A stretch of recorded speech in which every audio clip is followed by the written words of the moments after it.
absolutäre Synchronität.8. Hoppala, Entschuldigung, mein Fehler. 20 Uhr selbstverständlich, hier sowieso klar. Miete schreibt, einen wunderherrlichen guten Abend zusammen, den sag ich ja. Timmy Boy, Popoman, grüßt du dir daheim, Rest zum Saufen, ha! Muss klar sein, das ist schon wieder mitgegangen, die Woche vorbei, Grüezi, fix. Wie Sie sehen können, Eve Vanguard ist raus. Warum? Hab's 5 Minuten gespielt, hab's wieder deinstalliert. Was für ein Haufen Scheiße, Alter. Spielt sie fürchterlich. Schaut fürchterlich aus, spielt sie fürchterlich. Ich bin irgendwie beim Nachgerannt. Hab mir mal halb das Magazin in Shell eingeschossen, immer wieder. Lauf davor, heilt sie. Hat ein Killtime offensichtlich von einer Woche. Keine Ahnung, was da los ist. Herr Platzgitter. So. Mein aktuelles Gewicht beläuft sich auf 154,2 Kilo, 156,6 in Klammern, das verstehe ich nicht. Wenn du Hosen noch hast, dann oder was? Es ist nicht viel, aber 2,5 Kilo sind besser als nichts. Ach ja, was bekommt man, wenn man einen Tausendfüßler und einen Papagei kreuzt? Einen Walkie-Talkie. Ich möchte den Vierer davor stehen sehen, Herr Wulfric! Den Vierer! Machen wir Hüllen jetzt da! Gut Job, weiter so. Spätestens nach der Sommerpause. Steht da ein Vierer dort. Sonst geh zu deinem Doktor, bei dem du die Wien lässt. Nein, den Witz mach ich jetzt nicht. Oder zu deinem Personal Trainer und fragen mal, was das soll. Ich muss ganz ehrlich sagen, ich war jetzt zum 5. Mal beim Laufen, ich hab noch keinen 6 Kilo nicht verloren. Keinen 6 nicht. Aber ich fühle mich deutlich fitter. Das ist unfassbar, wie schnell das geht. Das ist unfassbar, wie schnell das geht. 4? Ja, nein, also der Einser muss natürlich weg, Herr Wulfric, ist ja klar. Lieben Mann, aber der Bürger ist falsch, steht Stream, Osterbier hält, los der Schmicker, Gierkmatzen, es bin a member for 10 months in a row. Merci dir für den Resub, Kuss auf die Nuss. Ich schreibe, bin da und übersetzt du als 1000.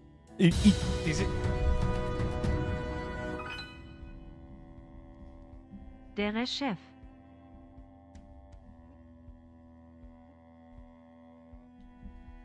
Das Gute ist, wenn die Leute mit dem 50er mal anschmeißen, brauche ich keine Werbung mehr. Das ist eine Makita Bohrmaschine. Ein Akkuschrauber. Das ist ein gutes Produkt. Ja, und der steht da übrigens immer mal an. Komm mal immer mal. Fire Blue!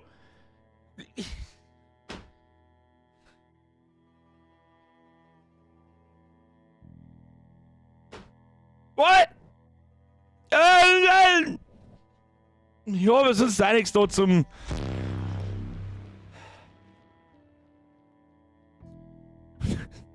Da kriegst du die Trüte. Die war laut, die hat mir weh da. Fireblue, ich weiß nicht, was ich sagen soll. Hört auf mit der 50er an Schmeißerei. Ich weiß nicht, was da los ist seit dort 2 Wochen wieder. Wo haben wir da wieder hingekommen? Was ist da los?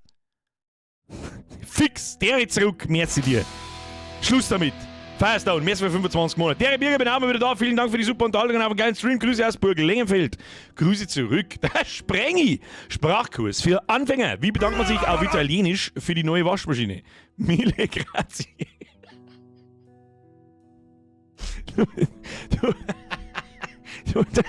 Ja.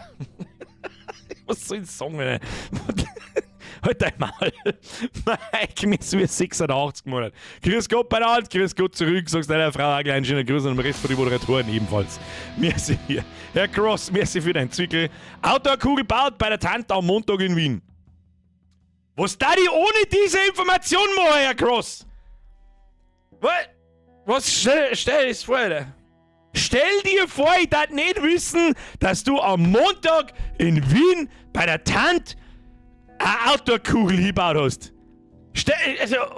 Ich wusste nicht, wie ich so alt werden konnte, ohne diese Information. Das ist jetzt eine ernste Frage, schreibst du aber in einen normalen Chat rein. Das ist so, du hast wahrscheinlich gewusst, was du sagen sollst, so. Das ist die einzige Erklärung, die ich habe. Und bevor du gar nichts sagst, sagst du irgendwas. Aber was ist da? Was ist da die Erwartungshaltung vor dem Bildschirmgerät, wenn du das da eintippst und du schreibst und dann schickst du das und dann ploppt das da so ab? Was ist die Erwartung, was ich da dazu sag? Das darf mich interessieren. Da schreibt er, ich war nicht im Stream am Montag. Ja, das ist der Kontext, der fehlte. Jetzt macht's Sinn. Merci für den Entwickler, Alter. Cyberfox, merci für 50 Monate. Wunderbarer Mittwoch, wunderbarer Stream. Viel Spaß. Hoffe, wir haben. Wir spielen heute Project Zomboid. Weil sowieso wieder keiner, weder irgendjemand liest einen Titel, außer der Staudi, der hat einen Titelfehler gefunden, da habe ich noch einen zweiten eingebaut, nur für ihn. Wir spielen Project Zomboid. Was hatten die Schätzungen, wann wir das letzte Mal gespielt haben?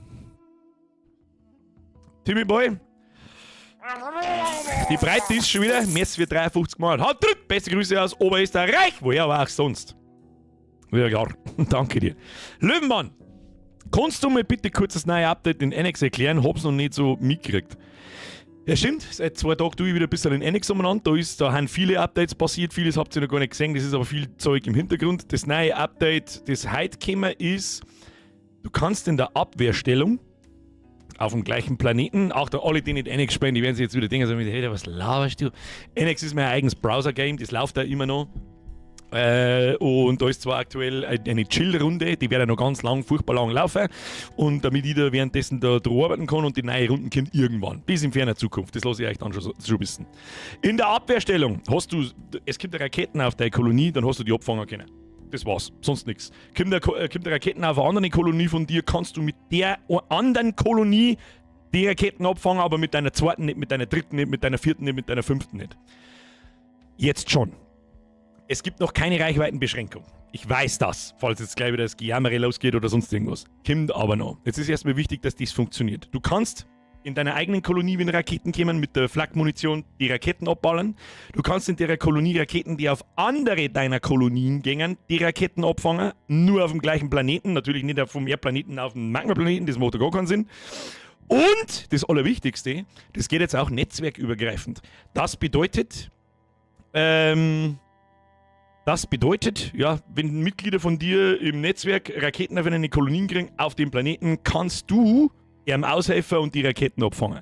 Das sollte das Problem mit dem Raketengespamme ziemlich schnell in den Griff kriegen.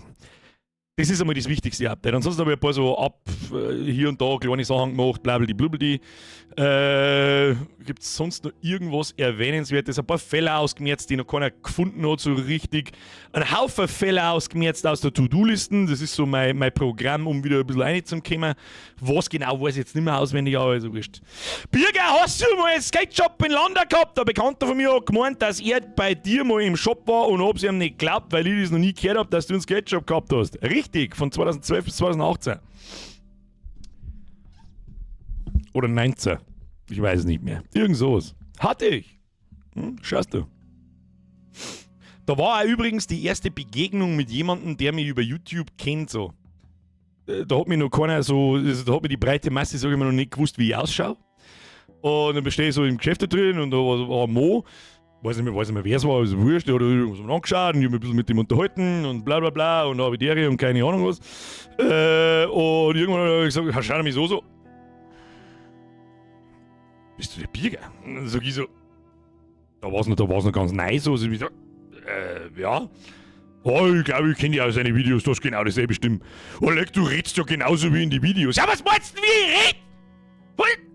Das haben übrigens Fake gesagt immer.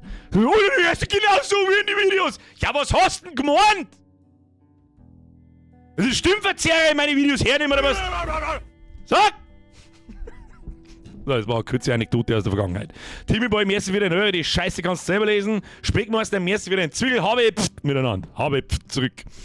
Dann war es einer, der nicht das Zittern kriegt mit dem Handy. Ja, ich wollte kein Foto, der wollte kein Foto, wenn ich mich richtig erinnere. Nein. Das ist richtig lustig gewesen dann. So, also, ist ja immer noch so. Also ich werde schon immer noch regelmäßig nach Fotos gefragt, so ist das nicht. Das heißt, du schreist draußen im Leben genauso umeinander. Die Haut schreien nicht umeinander. Und das ist der Wulfen! Nach der Sommerpause werde ich ein bisschen zulegen.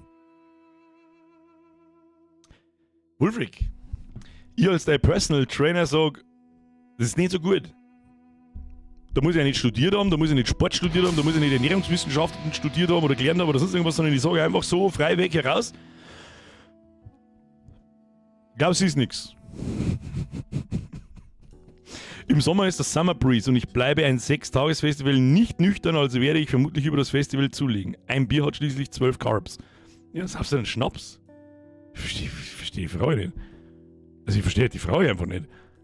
Schnaps und Wasser, ja, und Wodka Söder. Und gleich vorbei. Da nimmst du gar noch ab. Weil 6 Tage nicht frisst.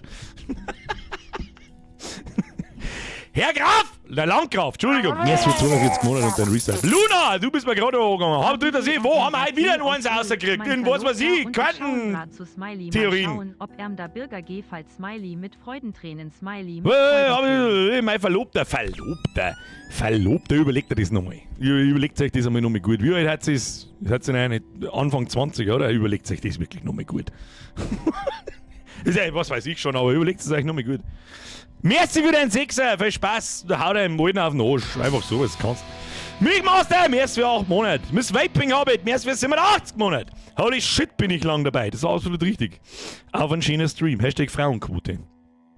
Frauenquote ist aber auch wichtig. Ja, wichtig, was darf man ohne? Das war ja Zeit langweilig. Es ist schon 11 nach, wieso sagt denn keiner was? Wo ist denn Project Zomboid überhaupt? Da ist.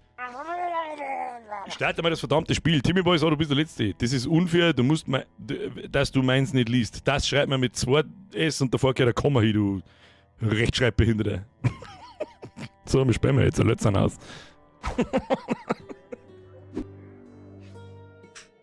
So, was haben wir jetzt? Wie Sie sehen Sie nichts. Wieso sehen Sie nichts? Ich zeige euch jetzt was. Wir haben nämlich eine kleine Überraschung. Die werden wir heute noch nicht voll auskosten. Sag ich dir gleich schon. Aber, wieso? Ich hab doch vorher extra eingestellt! Wieso geht nicht? Hallo, wieso geht nicht? Jetzt geht! Meine Damen und Herren, wir spielen heute Project Zomboid. Da springen jetzt vorher eingeschrieben. Das letzte Mal haben wir mit Project Zomboid gespielt, 2023. Mir kommt das vor. Also, das letztes Jahr nicht war, das war mir klar, aber ich hab gemeint, vorletztes Jahr im Sommer und mir aber irgendwie im Kopf, dass wir jeden Sommer mal kurz Zomboid spielen. Nein, das haben wir bloß zweimal gemacht. Einmal 2021 und einmal 2023. Also ist jetzt die Zeit gekommen, dass ich mir gedacht habe, weißt du was? Fahren wir mal an. Das habe ich nämlich schon die ganze Zeit gemacht. Ich habe sogar einen Flash gefragt, ob wir es Offstream einmal spielen. So mit, wir haben uns so einmal Zomboid gekauft, Bock oder so. Oder so, was jemand gesagt hat. Der Kuppel schreibt, Birger, du wirst immer dünner. Ja, das M liegt wirklich sehr nah am N. Das kann ich verstehen, die Fechtfingerei. Das kann ich verstehen. Timmy Boy! Maul! Herr Professor Besserwisser. Nein, nicht Besserwisser, das sind einfach Fakten. Und ja, das weiß ich besser. Das schreibt man groß, ist unfair, Komma, D-A-S-S, du meinst nicht, liest. Und hartes T gibt's im Bayerischen nicht. Raus damit, N-E-D heißt nicht. So, jetzt. Ist der Flaschstein heute auch wieder dabei? Hörst du? Na? Wie denn aber auch? Aber ich habe eine gute, jetzt pass auf, ich habe eine gute Nachricht. Jetzt Kruzifix gibt's ja jetzt mit der Rumdonetterei. Flipp aus! Gesichtsgrätschen! Jetzt hat's mich auch erwischt. Ich kann den fetten Depp mir das Leben nicht mehr finanzieren. Danke an die Schweizer, die das ausgleichen. Ihr habt wohl Geld. Was ist denn passiert? Das Finanzamt da gelupft. Oder das mit M und N hat wirklich eine Zeile braucht. Ja, aber du hast ihn verstanden schon, ja? Puh, Smoothie, what year is it? Puh. So, also, jetzt passt es mir auf. Project Zomboid. Wer damals nicht dabei war, Project Zomboid ist ein Survival. Zombie-Apokalypsen-Spiel. Ist sehr speziell und ist in meinen Augen schon vor 3 Jahren eigentlich. Vor 3 Jahren schon.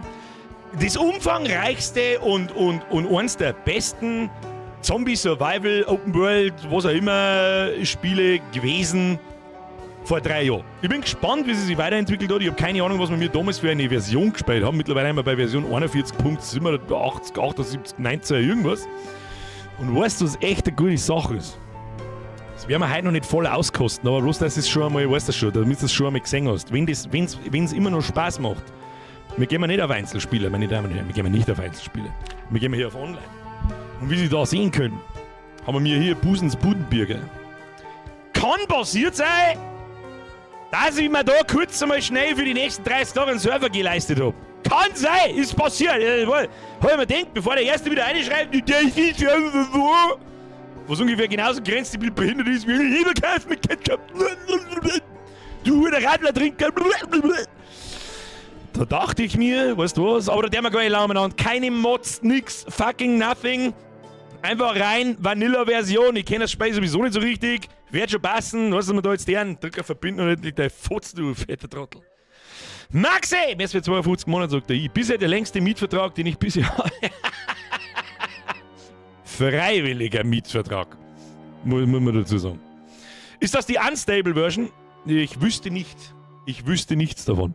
Der Server ist natürlich passwortgeschützt. Ihr könnt es eigentlich schon mal einspeichern. Ich hab da irgendwo da ist ja der IP gestanden und so weiter. Das Ding hat ein Passwort. Da kommt jetzt halt heute noch keiner drauf. Ich muss erst einmal selber ins Speicher finden. Okay? Lasst mir mich erst einmal da ein wenig selber umeinander wursteln und umeinander gruseln. Ich kenne mich überhaupt kein Stecken mehr aus. Das Passwort ist sowas ähnliches wie Bier. Wenn du das rausfindest, dann darfst du joinen. Aber es ist nicht Bier. Die einzelne Version ist die aktuelle Version. Wie spielt man die? Ich habe ja auch keine Ahnung, ist da mir wurscht, ich drücke auf weiter. Was ist denn Muldraw und West Point? Was ist denn besser? Ich habe keine Ahnung. Ist mir aber auch scheißegal. Los geht's. So, wir müssen uns jetzt erst einmal das beste Charaktererstellung. Vor 9 haben wir sowieso keinen Charakter nicht erstellt. Also, so, arbeitslos. Ja, das trifft's gut. So, hier. So, hier Fitness, Stärke, wichtige Fähigkeiten. Wie hat das auch hier jetzt? Pass auf, Appetitlosigkeit. Wie hat das hier? Verbleibende Punkte 4. Ich kann mir das so ein bisschen selber zusammenbauen, gell? Was nehmen wir? Kann man da randomisen? Zurück zum Laden, auswählen, speichern, löschen. Ich hätte gerne einen Randomizer. Affenarsch, wie immer halt. Nein, mittlerweile haben wir Gustelarsch. Nein, es hat schon was mit Getränken zum tun. Aber nichts mit Ersten. Wer ist in der Apokalypse nicht arbeitslos? Der Schutzgeldeintreiber. Und der Kannibale von Welt. So, schauen wir mal. Verbleibende Punkte -4. Ja, genau. Also wenn ich mich so richtig erinnere, es gibt so vorgefertigte Sachen. Feuerwehrmann und Wildhüter und Bauarbeiter und dann kriegt man so Skills. Fitness, leichtfüßig, Sprinten, Stärke etc. Und das zirkt dir da herunten Punkte ab. Das sind diese Perks. Also einmal positive Perks, das sind natürlich die grünen. Wobei in die grünen meistens nichts so wirklich positiv ist, aber gut. Und dann gibt es negative Perks, die diese Punkte wieder ausgleichen. Also du kannst dir nicht einfach willenlos, riesengroß und stark und keine Ahnung was in jeden Perk geben. Das ist natürlich ein totaler Krampf. Sondern du musst dann ein bisschen gegenarbeiten mit Negativsachen. Was ist eine Nachteule? Bleibt extra aufmerksam, sogar im Schlaf. Benötigt wenig Schlaf. So dieser... Warte mal, wenn ich jetzt da Feige tue, dann ist es da oben. Nachteule, der Wachmann. Ich bin ja für den Feuerwehrmann. Ich glaube, den nehmen wir immer. Das ist so der Easy Mode. Sag ich dir, was es ist. Der Easy Mode, das ist ein guter für mich. Ich kenne mich nämlich nicht aus. Ich weiß bloß, dass man Zombies umschubsen und dann einen Shell einschlagen kann. Das ist alles, was ich weiß. Hey, Birger hat gerade einen PMP-Artikel über dich aus 2020 gefunden. Ja, da gibt's mehrere. Ist das Passwort Lebenssinn, weil Bier ist gleich Lebenssinn. Probier's aus. Wer weiß. Was haben wir denn da? Axt plus 75. Fitness, das ist gut. Stärke ist gut. Sprinten ist gut. Nehmen wir das, oder? Appetitlosigkeit kickt sofort bei Curry King Oktoberfest. Das ist, wow, Leck Smoothie, Alter. Von wann? Was zum Fick, Alter? Von wann bist du jetzt dahergekommen? Bist du durch die Zeit gereist? Von 2017 bis jetzt? Ich werde Feuerwehrmann! Ich will Feuerwehrmann werden. Ja, der wir gar nicht laufen an. Scheiß auf Charaktererstellung. Hier, weiter. Zufällig. Nein, nicht mehr Feuerwehrmann. Wir können das wieder löschen. Zurücksetzen. Feuerwehrmann, arbeitslos, Fitness. Als arbeitslos ist man natürlich tipptopp fit. Ja, das stimmt. Das macht Sinn. Egal. Weiter. So. Schauen so. Gut über die Feuerwehrhosen. Vorname Maximo. Nein, ich glaube, ich habe einen guten. Lee. Das ist gut. Lee ist immer gut. R. Gut. So. Hautfarbe. Schwierigkeitsgrad extra schwer. Brustbehaarung. Wieso, seit wann kann man eine Brustbehaarung einsteigen? Ich liebe es. Haartyp glatt und lang. Na, wir brauchen irgendein Lee. Braids. Ja. Oh, die schauen ja voll kacke aus. Guck mal, das ist größer mal. Das ist alles so winzig. Buffon. Oh, leck, schauen Sie. Wir haben so hardcore sexy. Das kann so. Ja! Das der gute. Der Bämsel, gib uns schwarze Haare. So, jetzt wir haben den Prinz. Der Prinz von Bel-Air. So, Stoppel. Was für Stoppel? Entschuldigung, dieses Bild ist so klein, ich kann nichts sehen. Gehen. So, hier, Barttyp. Kinn. Vollbart brauche ich. Ich brauche ungepflegt. Ja, schauen so. Schauen so, der Little Lee. Little Lee. Little Lee's coming. Und Stoppel, der mal dazu, das passt. So, hier, Hut. Ja, so ein Fedora, der ist doch mal nicht schlecht. Wir nehmen übrigens alles, ist mir scheißegal. Wir nehmen eine... Gibt's sogar Schienen nicht brennen. Typ 1, ja, schau her. Wir haben sogar ziemlich nah dran. Weste, Tanktop, Hemd. Kurzärmliches Hemd, das machen wir natürlich in Neon Pink, damit uns keiner sieht. Feuerwehr-T-Shirt, dunkelrot ist wichtig. Feuerwehrhose, Socken haben wir auch und wir haben einen Militärstiefel. Wir haben ausgestattet wie die Sau. Ausgestattet wie die Sau. Spielen. So, dann könnt's backseaten. Ich möchte nicht wissen, was die besten Items sind. Ich möchte nicht wissen, was die besten Orte zum Looten sind. Ich möchte eigentlich überhaupt nichts wissen, außer wenn ich dann noch frage. Beziehungsweise Steuerung. Steuerung, wenn irgendjemand das Spiel auswendig kennt. Steuerungstipps nehme ich gerne hingegen. Wie tut man das gleich wieder mit Zielen und Anlegen und mit dem Inventar und keine Ahnung was. Ich erinnere mich, das war ein bisschen kompliziert. Wir werden das schon hinkriegen. So, zum Überspringen klicken. Da drücke ich da einmal. Bestes Item ist ein halbe, um Gottes Willen, was ist denn jetzt los? Zomboid Überlebenshandbuch, Bewegung, WASD. Craften, so und so, nicht rennen. Leg mir am Arsch, ich brauch kein Tutorial. Guide bei Spielstart zeigen, ja, das ist okay. Na, wie machen wir das zu? Ja, danke, dass das X wieder links oben ist. Waren normalerweise die Zustände da nicht rechts oben? Ich erinnere mich nicht. Gewicht 80. 80 Kilo! Frisur, Passcard, was ist das? Lernmaterial. Um Gottes Willen, was ist denn das? Ach, das sind unsere... Ah, okay. Das hat's das damals schon gegeben, ich hab keine Ahnung. Das sind so Hörkassetten, beziehungsweise das schaut aus wie Hörkassetten, ist aber VHS. Was sind das wieder für Ahnungslose? Weil so ein VHS ausgeschaut hat. So ein Scheißdreck. Genau, du sollst das Baumenü lesen. Ich hab kein, was für ein Baumenü? Ich sehe kein Baumenü. Dann haben wir CDs und nochmal VHS. Wo ist der Unterschied zwischen Heim-VHS und VHS? Das weiß ich nicht. Der 8. Geburtstag Home-VHS. Die werden wir alle finden müssen, Leute. Die werden wir alle finden müssen. Mal wieder zu den Bums. Was haben wir da? Ich weiß nicht so recht, was das für ein Fenster da ist. Ich tue das jetzt einmal da rechts runter. Wir werden das schon sehen. Und unseren Status, wo der den hin? Der wir da so hin. So, hier, Fähigkeiten. Fähigkeiten. Fitness, Stärke gut. Sprinten, auch gut. Axt 1, ansonsten haben wir komplett skilllos. Machen wir wieder zu. Fuck, wie kriege ich jetzt das wieder her? Was ist das?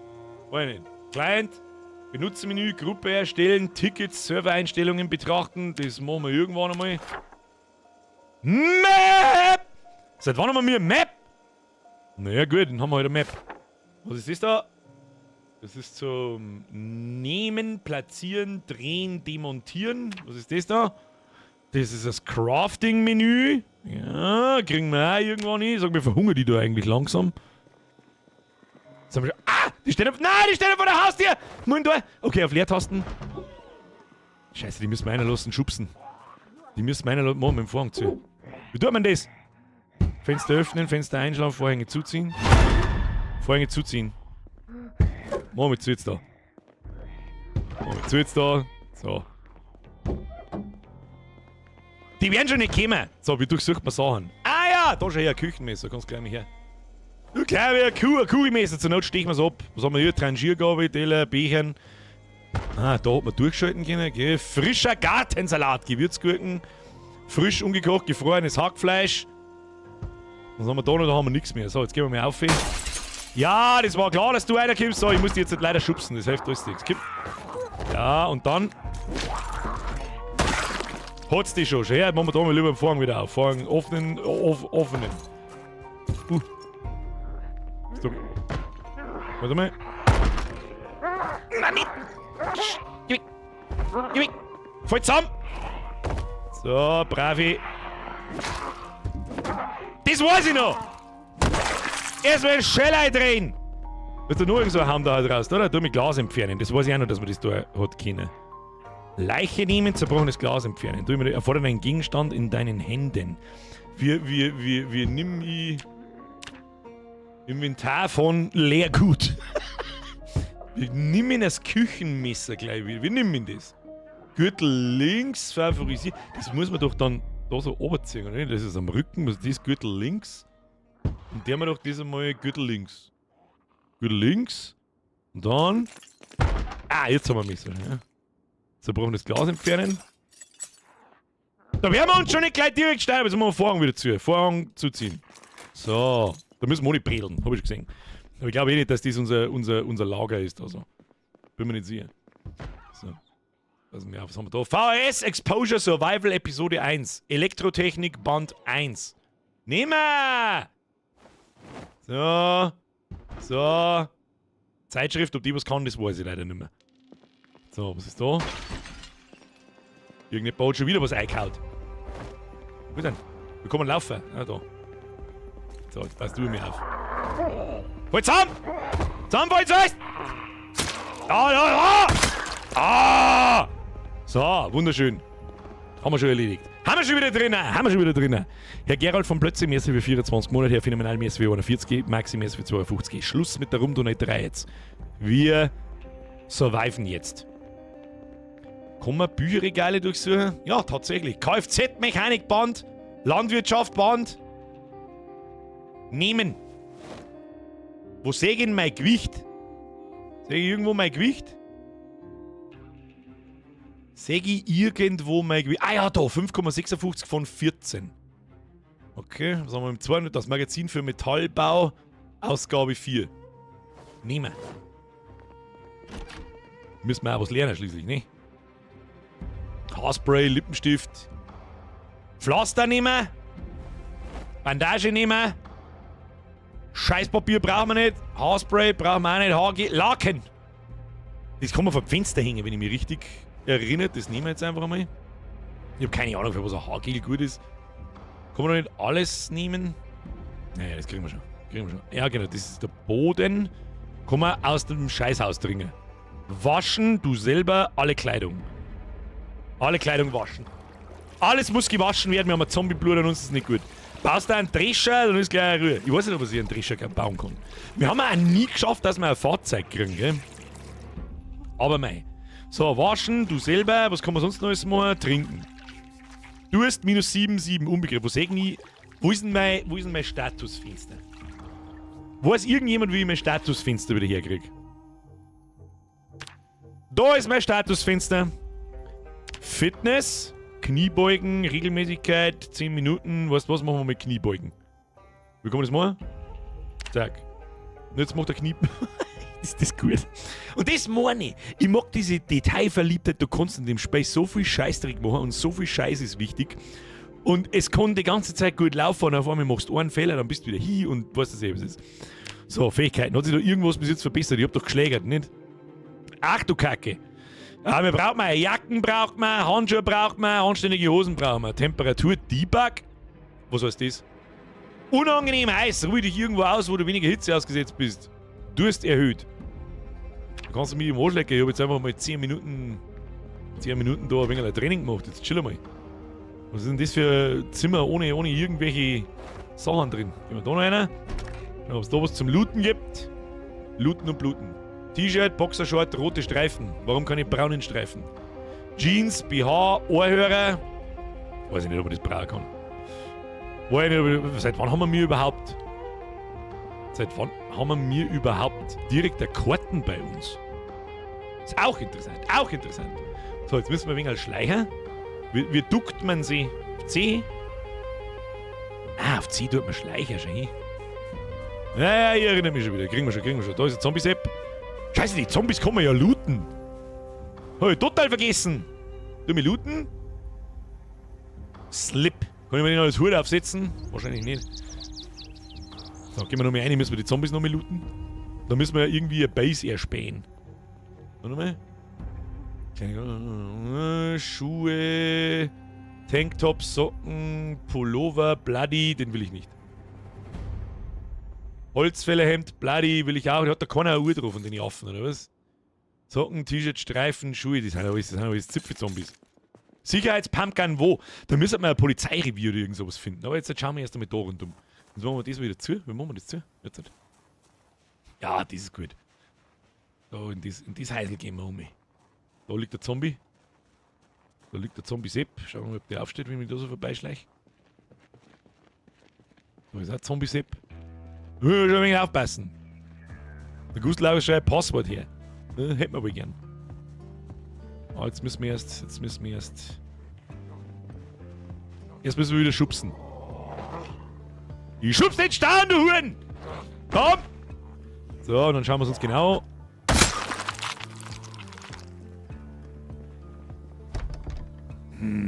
Laken anbringen und Boden abbauen. Da braucht man einen Hammer, einen Schlosserhammer, einen Steinhammer und einen Schraubenzieher.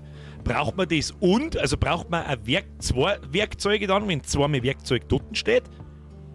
Oder brauche ich bloß einen Hammer oder irgendwas davon? Ja, irgendwie müssen wir da reinkommen. Wenn ich das auch nicht. Laken anbringen.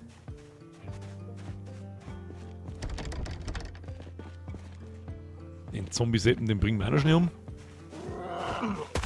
Das ist der Frank Zappa schon hin. Da ist wahrscheinlich noch einer, hä?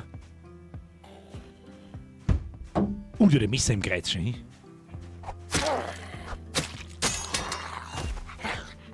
Mein Messer ist kaputt! Steige da am Kopf drauf!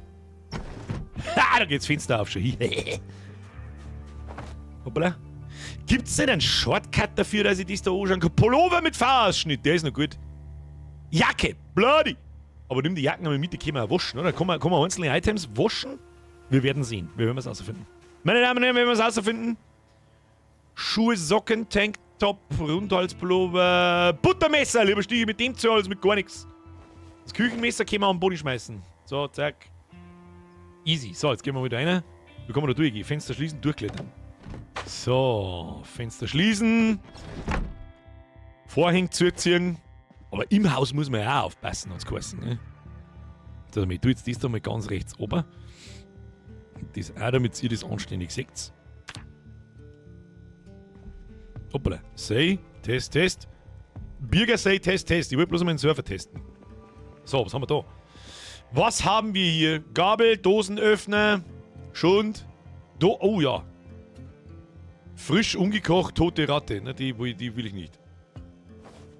Nehmen wir mal das mit. Oh, die scheiß Dosen sind schwer. Aber das Haus schaut mir ganz gut aus, dass man das vielleicht mal so als erste sekundäre Base benutzen kann. Bratpfanne, Küchenzange, Kühlschrank kann man herin. Bratpfanne nehme ich! Anbringen, Rücken. Easy. Oh, ja. Können wir mit dem Bratpfannel zuhören, möchte ich sagen. Warte mal. Ja, tatsächlich. Schon ein Jobpfannel, die da eins. Kühlschrank, nix drin. Spüle auch nicht. Was ist da? Kann man eigentlich Kamera dran? Für die Dosen brauchst du einen Dosenöffner. Ich erinnere mich. Geht aber, glaube ich, mit dem Messer auch, aber dann geht ein bisschen was verloren. Das ist ähnlich wie in DayZ, glaube ich. Wir haben sogar eine Wäsche dran. Ja. Da machen wir ab. Nein. Da machen wir wieder zu. Da machen wir schön brav wieder zu. Wie hat man eine Kamera dran können? Erst einmal Sternküche aufziehen. Sorry, etwas spät, aber die Ehre, Mr. BB 0815. Lieber spät als nie. Haben wir ein kleines Gästezimmer, Augen-Make-up, Lippenstift, Zahnbad. Kann man eigentlich nehmen, Premier Make-up. Okay, Kim. Körperregion auswählen. Ich hätte gerne am Zipfel Lippen. Oh, schauen so. Nochmal wirklich starke Lippen. Roter Lippenstift. Make-up entfernen. Nein, das darf man nicht entfernen, das darf man anwenden. Na, super sexy LeBron. Man sieht es sogar wirklich. Der hat wirklich rote Lippen jetzt. Man kann sogar einen scheiß Lippenstift hernehmen. Es macht überhaupt keinen Sinn und Zweck, aber es ist, was es ist. So, jetzt schauen wir da mal rein. Kopfhörer, Kugelschreiber, Wecker. Nein, Wecker, wir brauchen mal eine Uhr, damit wir wissen, wie spät es ist. Wir haben Hunger und Durst und recht schwer beladen. Oh, wir haben einen leichten Overload. Jetzt schauen wir mal. Oder Gürtel. Oh, Handschuhe. Anziehen. Und eine Umhängetasche. Die ist wichtig. Wie tut man das? Gegenstand, diese Tasche umbenennen. Auf dem Rücken tragen ist wahrscheinlich das Sinnvollste. Ja. Und jetzt hab ich, wie funktioniert jetzt das? Wo sehe jetzt ich diese Taschen. Da ist jetzt diese Tasche. Und wo ist der Inhalt dieser Tasche? Na, nicht ablegen. Anziehen. Im Behälter packen, favorisieren. Du mir favorisieren? Ja gut, ist wurscht. Primär, sekundär, ausziehen, ablegen, Gegenstand platzieren, diese Tasche umnehmen. Wie funktioniert das? Wird ja zum Ablenken nutzbar? Gute Frage. Richtig gute Frage, aber wahrscheinlich schon. Ist nicht der Wecker auch eine Uhr? Ja, aber ist ein bisschen grau. Hast du einen Wecker in der Hosentasche, wenn du auf die Uhr schaust? Aber ja, grundsätzlich hast du recht. So, kaputt, reparieren, Gegenstand platzieren, fallen lassen. So, Jacke anziehen. Sehr gut. Aber wie krieg jetzt ihn gleich wieder in das... Ach, da an die kleinen Icons. Da. Oh, da sind Chips drin schon in der Tasche. So, Handschuhe. Ist das zeigt, dass wir ausgerüstet haben? Sehe ich das richtig? Und das da oben ist in unserem Inventar. Na gut, kann man das jetzt einfach da so umziehen? Ja! Alles in Taschen rein, was passt. Wie viel passt denn überhaupt in Taschen rein? 15 Kilo! Das ist einmal die Dose mit Bolognese, der haben wir in die Tasche rein. Buttermesser, Gürtel links. Alles andere rein in die Tasche. Den Schlüsselbund haben wir auch. Leergutsschlüsselring. So, ist jetzt da irgendwo was drin? Nein, nur ein Gürtel. Kann man mehr wie 2 Gürtel tragen? Nö, ich denke nicht. Wahrscheinlich gibt es unterschiedliche Qualitätsstufen von Gürteln. Also werden wir schon noch rausfinden. Jetzt gehen wir da erst mal ein bisschen umeinander schwänzeln.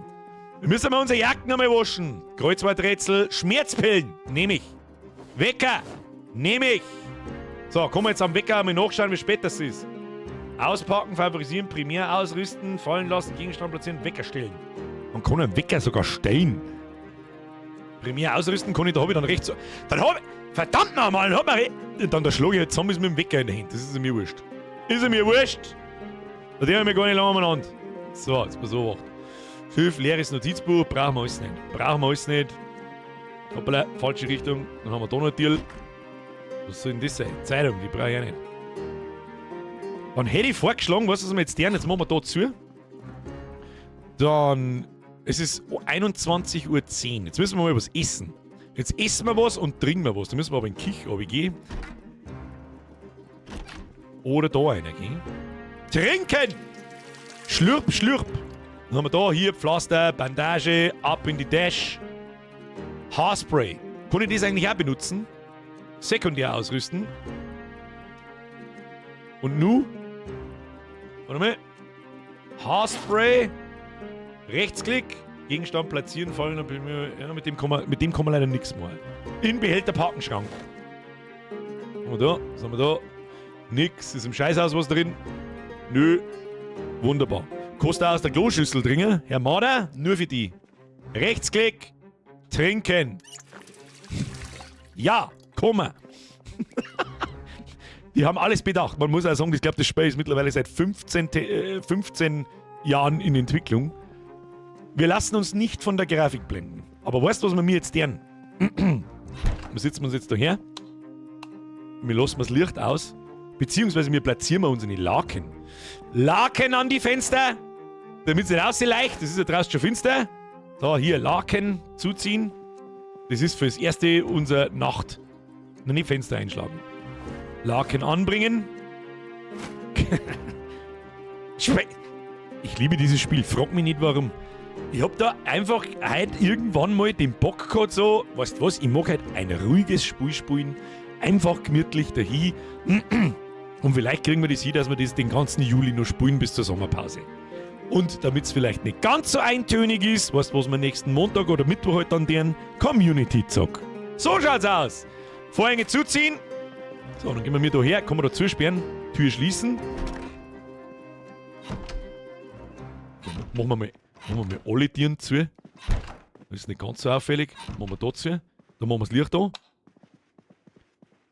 Nein, vorher waschen wir unsere Jacken. Wir waschen unsere Jacke. Ich mag nicht mit der Blutleiten umeinander. Waschen alle Kleidung. Bitte waschen Sie die Kleidung. Seit 12 Jahren. 15, 12. Stimmt, 2012 habe ich die Alpha gekauft. Ich sage ja, ich habe das glaube ich auch 2012 gekauft. Kannst du es hart größer stellen? Ich probier's. Es ist wahrscheinlich im Stream unlesbar, oder? Also die ganzen Zahlen hinten und was da in die kleinen Tooltips steht und so. Ja, kann ich nachvollziehen, warte, ich schau gleich noch. Mr. Schulz, ich gucke. Jetzt muss ich mich aber erst waschen, jetzt gedulde dich kurz. Darf mich wundern, wenn es nicht geht.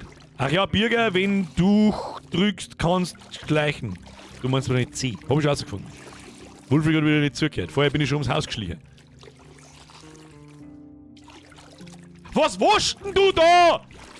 Das Gewand vom letzten Monat oder was ist denn los mit dir? Los! C wie gleichen. So, jetzt pass auf. Da gehen wir jetzt Einstellungen. ISO-Cursor Sichtbarkeit. Ja, keine Ahnung. UI, Render FPS, Texture Size, blabldi, blubeldi. Barrierefreiheit. Weiß jemand, wo das ist? Mehrspieler, Audio, Darstellung. Schauen wir mal unten. Aktualisierungsrate für Beleuchtung. Regen- und Schneerändern. Erst schneiden, dann hochladen. Wobei man Schnee eher runterladen nicht. Aber ist egal. Schriftgröße. 3-mal anwenden. Schriftart des Kontextmenüs. Groß. Inventarschriftgröße. Groß. Tooltip Schriftgröße. Mittel. Anwenden. Annehmen. Zurück. Ist jetzt da irgendwas besser? Ja! Also das ist deutlich größer, oder? Ist das jetzt akzeptabel einigermaßen, dass man erkennt, was es ist und so? Aber das Tooltip da scheint mir nicht größer geworden zu sein. Gesundheit, Fähigkeiten. Nö. Ich glaube, mehr ist nicht drin, Kinder. Mehr ist nicht. Mehr ist nicht. Was wir mir jetzt lernen. Was ist denn das da? Etwas gelangweilt. Beschäftige dich oder lenke dich ab. Ja, das kriegen wir schon jetzt. Da tue ich erst einmal auf dem Boden sitzen. Du erst einmal nicht abbauen. Das heißt nicht abbauen, das heißt aufs Bett auf. Man hätte sich doch auf ein Bett aufsitzen können, oder? Oder auf einen Stuhl. Nicht?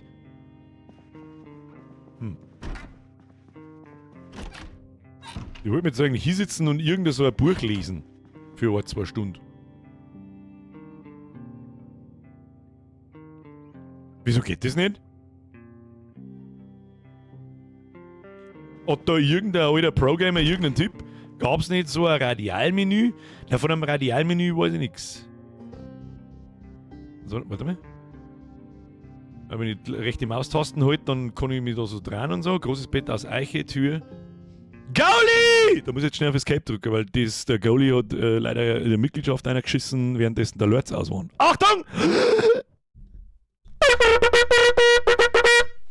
Wenn das einmal kein Tröd-Konzert war, das eine Mitgliedschaft wert ist, dann weiß ich es auch nicht! Goalie, merci für die Mitgliedschaft. Beziehungsweise Welcome Back, gesagt, du hast schon ein Logo dort. Danke dir! Ab in den Chat, habe der Goalie, wenn ihr mitmacht. Das ist der Axel Foley. Oh Gott im Himmel, Leute. Dann sitzen wir jetzt da auf dem Boden, ist mir scheißegal. Da, hier, schau. So, dann gruschen wir mal in unsere Umhängetasche. Kfz-Mechanik, Landwirtschaft, Pflaster, Schmerzmittel, VHS, irgendwas so richtig gut. Magazin für Metallarbeiten, Ausgabe 4. Auspacken, Premiere ausrüsten, lese. Look at me, we are reading now.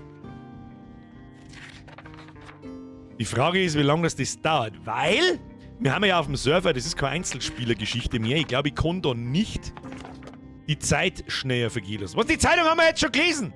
So, da müssen wir mal was essen. Dann müssen wir das umbaggeln, auspacken, umbaggeln. So, dann Dose mit Bolognese. Wie funktioniert das? Muss ich das wieder primär ausrüsten oder was? Und dann entferne Buttermesser von links, bla bla bla bla bla bla. Rechtsklick. Wie öffnet man diese Dose? Haben wir schon wieder soweit? Ich ziehe jetzt das einmal auf die Dose drauf. Nein, das funktioniert nicht. Dann werden wir das sekundär ausrüsten. Das Buttermesser. Geht das Buttermesser überhaupt? Scheiße, ist jetzt doch nichts zum Fressen da, oder was? Kannst du das UI größer machen? Ich hab nichts gesehen. Habt ihr da noch was gesehen? Tag, Monat, irgendwas, groß. Tooltip, Schriftart, können wir auch noch mal groß machen. Ich kann auch noch mal Schriftgröße auf 4. Drucker, zack, zack, annehmen. Das UI an sich lässt sich nicht größer machen. Ich glaube, das skaliert dann einfach größer, weil die Sachen da immer größer werden. Was ja auch vollkommen in Ordnung ist. Aber recht viel größer, glaube ich, wird es nicht mehr. Habe ich das Gefühl? Hoppala, Info, ich möchte auf Info, da möchte ich. Nicht in die Grafikoptionen? Na gut, touché, Audio, Barriere, es gibt keine Grafikoptionen. Randloser Fenstermodus, ISO-Cursor-Sichtbarkeit. Was machen wir mit 75%? Mauszeiger während des Zielens anzeigen. Fernkampfwaffen, Cursor, Fenster, UI, Render, FPS, Inventar, Container, Knopfgröße. Machen wir Mittel. Ich finde aber sonst nichts, was irgendwie am Fenster schaut's, am Fernseher schaut super aus. Ich spiele das Game seit der Alpha aktiv, also ich kenne mich tatsächlich aus. Ich bin schon stark, hat keiner was gesagt. Feste Messer oder Dosenhälfte, das Küchenmesser hatte, funktioniert, aber es besteht die Chance, dass du wie in die Hand schneidest und eine Schnittwunde hast, die blutet. Ja, dann müssen wir verbinden. Ich habe ja Pflaster. Alexa, mir sind 60 Monate. Servus, Bürgerabend, noch schnell mein Kind verbackeln müssen, bin jetzt auch wieder mal am Start. Ich merke schon, alle, die Kinder haben so die gleiche Zeit, so um 8:30 werden Kinder ins Bett geschickt. Ich hoffe, dass er die Goschen hält. Viel Spaß beim Zuschauen, bitte lernen Sie nicht zurück. Bei Texturen, Maximum Texture Size, Maximum Wiegeltext, das sind ja Texturen. Was hat das mit dem UI zu tun? Simple Kleidungstexturen? Nein. Wolfric, komm als UI größer mal.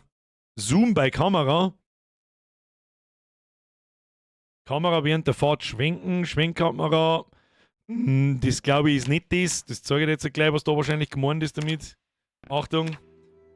Das ist, dass wir mir weiter auszoomen können. Sagst du das? Das ist alles. Aber das UI an sich selber größer mal, glaube ich, geht nicht. Meine Alexa sagt gerne. So. Wir müssen jetzt trotzdem was essen. Dann müssen wir nochmal runterschauen in den Kich. Vielleicht ist doch noch irgendwas Frisches irgendwo. Zur Not fressen wir die Ratz! Schau mal, nein, da geht's nicht rein. Wieso kann ich da nicht? Ich muss ja auch irgendwo schlafen. Schau mal. Haben wir nicht? Da waren doch irgendwo Chips auch drin, oder? Ja, fressen wir die dabei. Auspacken, essen, alles. Eine mit den Chips. Easy. Haben wir keinen Hunger mehr? Da können wir was trinken. Wieso ist da einschalten? Was möchte ich denn da einschalten? Ich mag nichts einschalten. Bei Schriftarten. Schriftarten habe ich schon alle auf groß. Wie dreht man die Kamera? Wolfric, Hilfe, wie dreht man die Kamera? Ich kann die Scheiße da nicht anklicken. Jetzt kann ich so klicken. Trinken. So, passt. Und schon wieder haben wir Hunger. Ich check's nicht. Oh, Bücherregal, haben wir das schon geplündert? Kfz-Mechanikband, Magazin für Metallarbeit, haben wir schon. Fachzeitschrift für Elektronik, das haben wir alles schon. Haben wir mir alles schon. Gehe jetzt so auf den Boden und untersuche dieses Gebiet. Was ist das? Ducken und Deckung. Joggen. Gebiet untersuchen. Kein Suchfokus. Suchmodus aktivieren. Ich weiß nicht, was das bedeutet. Stornersuche. Wir haben jetzt zum Stornersuche da. Da hinten ist noch was. Das ist ein geiles Kammerl. Wunderschön. Mach das wieder zu. Die Kamera ist fest, du kannst sie nicht drehen und wenden, die bleibt immer in der Isometrie. Ah, okay. Ja, gut. Und wieso kann ich mich nicht in das Bett reinlegen? Ich darf gern schlafen, ich mag nicht einfach am Boden schlafen. Da gibt der Zombie-Sepp in der Nacht und beißt mir einfach in den Arsch ein. Wieso kann ich mit dem... Haben wir da noch andere Betten irgendwo?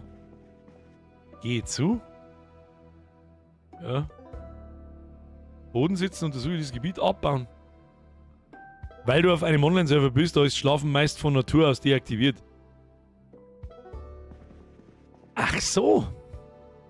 Dann werden wir mir auch nicht mir zeigen, das ist richtig. Gibt es irgendwo eine Müdigkeitsanzeige oder so? Das da ja auch angezeigt werden. Wir haben nur gelangweilt. Ja, da müssen wir in der Finster nochmal anschleiern.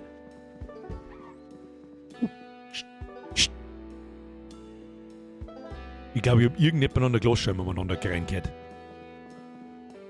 Sollen wir da mal nachschauen gehen?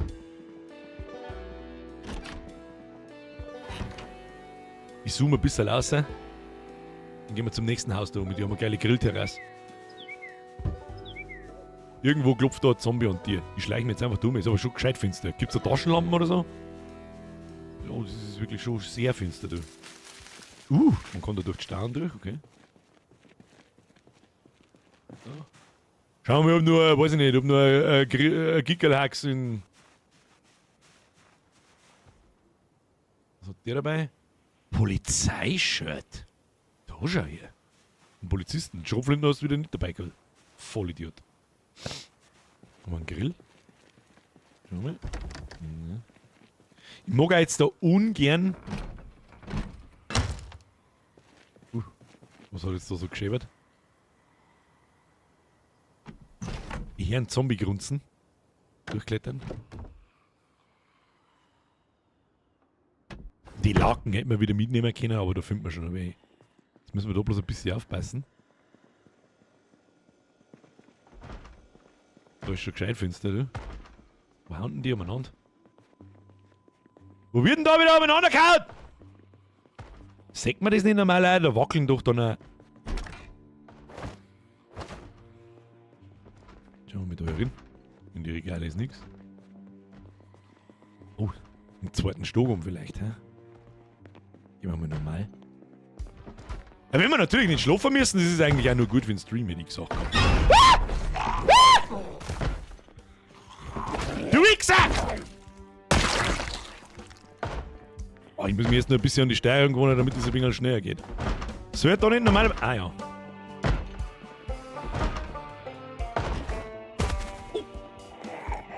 Nein, Raffi! Stirb, du Sau! Easy going! Zeitschrift, nix dabei. Was hat sie dabei? Hat jetzt da bald einmal bei irgendetwas... Ich züge jetzt den BH. Ist mir wurscht, ich habe jetzt den BH gezogen! LeBron von Welt benötigt diesen BH. Da können wir noch mal was trinken, wenn es pressiert. Also bis in Oktober ist es nicht mehr weit hin. Ich weiß nicht, was ihr mit einem Oktober habt. Du. So, alle Zimmer durchsuchen. Haben wir da was? Kleines Pendant, Unterhöschen. Nö. Wecker, Wortsuche-Magazin. Nur Schund. Im Regal ist auch nichts drin. Und da irgendwas drin. Formelles Hemd. Dein formelles Hemd kannst du in dein formell in deinen Hintern schirmen. Wo ist denn Kuh? Hey, ich brauch was zum Fressen. Wir könnten mal ein Fernsehen schauen, gell? Tun wir hier. Und zwar damit machen wir jetzt mal Folgendes. Vorhänge zuziehen. Dann machen wir da hier Vorhänge zuziehen. Dann haben wir da Tischlerei, Band 1, das ist ein guter. Das ist ein guter für umeinander bauen, das ist gut, können wir brauchen. Die Frage ist jetzt so, Fernseher. Aber Geräteeinstellung. Ah, da. Okay, das wird ihr wahrscheinlich wieder nicht gescheit lesen können. Moment, Lautstärke leiser. Ausschalten, eine Stromquelle ist in der Nähe. Gerät, Premium Technologies, Television. Haben wir mir nicht eine Kassetten? Ja, haben wir da Kassetten! Exposure Survival Episode 1. Fishing! Das ist der, man kann man die da einfach reinhauen. Ha! Abspielen! Bzz, bzz, wieso macht er nur bzz, bzz? Ja, auf dem Boden sitzen. Das werden wir uns jetzt ein bisschen anschauen. Du, das sagt ich. Fähigkeiten. Okay, mein Schleicher ist schon ein bisschen besser geworden, schon hier. Und normalerweise, was haben wir uns jetzt da angeschaut? Was ist das der VHS? Das ist dieses Survival-Ding. Was wird denn da dann besser? Und vor allem, wie lange muss man sich die Scheiße anschauen? Das ist wahrscheinlich das auf dem Server, was ein bisschen lästig ist. Normalerweise kann man Zeit vorwärts laufen lassen. Dann geht das natürlich ein bisschen schneller. Du drückst auf den Knopf, zack, dann ist 7 Uhr in der Früh. Oder halt 3 Stunden später und dann hast du die ganze Episode angeschaut. Now if you're smart arse, you're saying... Hey Dean, where the paperclip come from? Ich zieh mal aus dem Arsch aus. I always carry a paperclip, guys, and so should you. Ja, das ist super. It's the fishing thing they teach in the army. Until next time, guys. Bzzzt. Was ist schon, oder was? Hab ich jetzt da was Oh! Bruder, es gibt 50 Punkte in Fischen. Ich hab fast einen Skillpunkt gekriegt. Absoluter Jackpot. Wir brauchen einen See. Brauchen wir. So. Das ist wirklich schade, dass man das nicht ein bisschen, dass man das UI nicht einfach prozentual größer machen kann. Das ist wirklich schade. Aber nein, es ist was es ist, da müssen wir leben damit. So, was der mir jetzt... Kommt sonst zu im Fernsehen? Kommt sonst zu im Fernsehen? News Triple N Life and Living Turbo. Pause TV. Turbo ist ein Turbo. Tu mir ein Turbo her.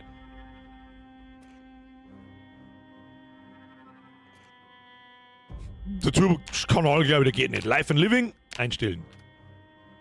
Kanal, Life and Living. Triple N. Never let the music stop.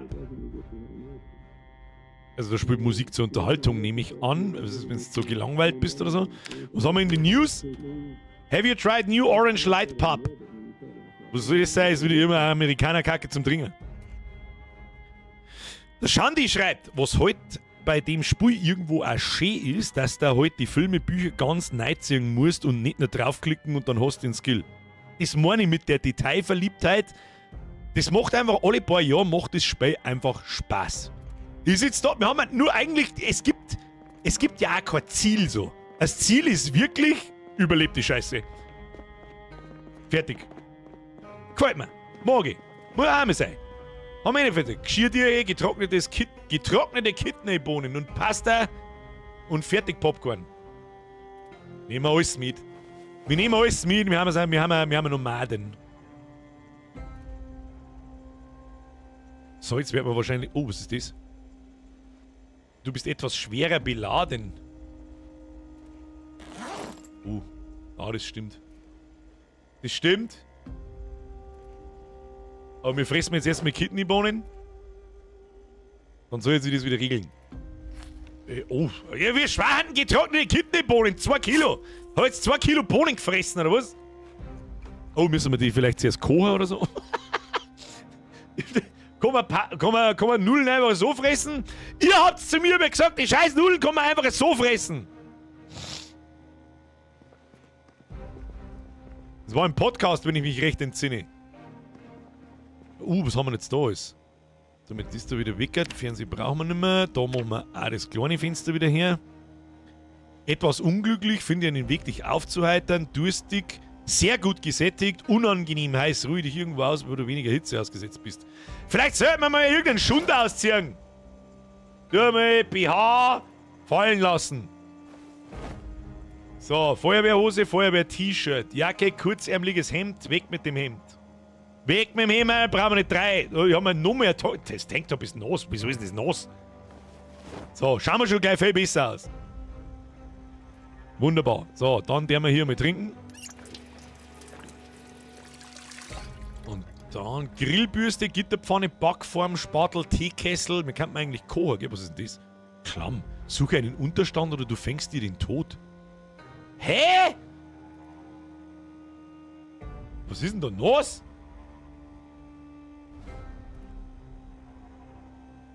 Wieso habe ich dieses Metallarbeiterhefteln oder das habe ich doch schon gelesen, oder? Sagt man das eigentlich irgendwo, ob man das schon gelesen hat?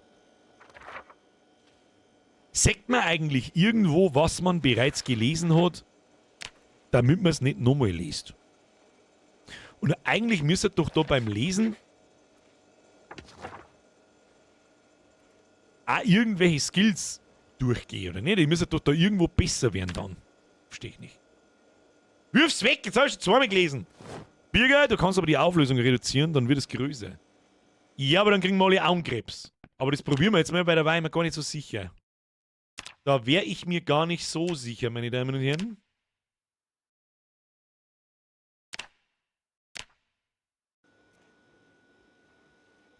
Die Auflösung hat sich genau gar nicht geändert. Warte mal.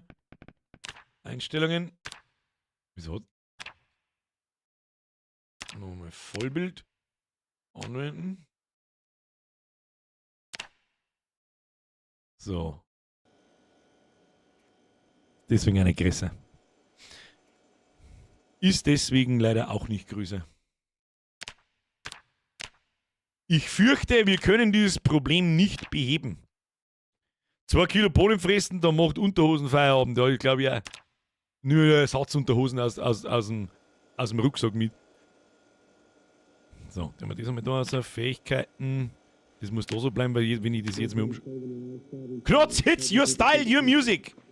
Hey, you're back with Frankie Knox Hits. Wir sind wir unglücklich. Wieso? Ich bin ja gespannt, der nächste, der kommt, wenn da jemand in die Küche reingeht, der fragt sich, Alter, was ist denn da gelaufen? Liegt ein BH am Boden, eine Mechaniker-Zeitung und ein pinkes T-Shirt. Ja. Nächste Bude. Wo haben wir ihn überhaupt? Karren. Okay. Da hinten ein paar Zigeuner am Werk. Wir haben eine Bratpfanne. Primär ausrüsten. Und die Dosen, die steckt man wieder in Dings ein. Und dann haben wir eine Map. Ja. Wir haben eine Map. Da ist was Rotes, da ist was Grünes. Wir wollen da hin und da hin. Was auch immer das bedeutet, ich habe keine Ahnung. Ich kenne die Map nicht, ich mag es auch gar nicht wissen. Aber warte mal. Halt, stopp. Was heißt das da? Spieler, andere Spieler, Spielernamen.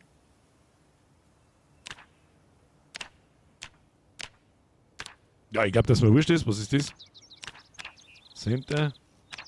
Kartensymbole. Alle Annotationen entfernen und Kartenwissen vergessen. Nein! Machen wir wieder zu. Na gut, dann machen wir wieder zu. So. Was heißt das? Gehe zu, auf den Boden, untersuche dieses Gebiet, Kfz-Mechanik, zertrümmern, vorderes linkes Fenster. Nein, das tun wir nicht. Kfz-Mechanik. Schauen wir mal, wir sind beieinander gefahren. Pumpe Düse von unten raus. Ich hab keine Ahnung, ich glaube, das Auto ist kaputt. Bin unschlüssig, ich glaube, es ist kaputt. Gesamtzustand 11%. 11% verbleibend, was ist das? Chevalier Dat. Was heißt denn das, wenn es bringt? Zustand 8%, 12%. Wer ist denn jetzt da? Oder wie detailliert ist denn bitte die Autokacke? Okay. Ja gut, das andere Auto schaut auch kaputt aus. So, wer ist jetzt da? Da ist unten ist offensichtlich eine kleine Party. Wir gehen da lang. Medical. Da schon hin. Medical Pumps. Da finden wir vielleicht ein paar Sachen. Jetzt schauen wir mal.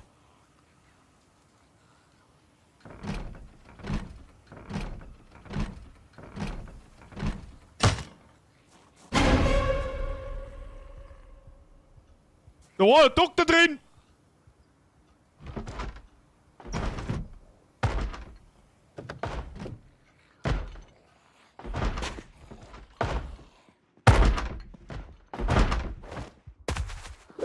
Und schon fangelt ihr da eins. Und ich fangelt da nochmal eins. Und ich fangelt da eins. Haben wir's jetzt, ja? Arztkittel. Hausschlüssel, den nehmen wir.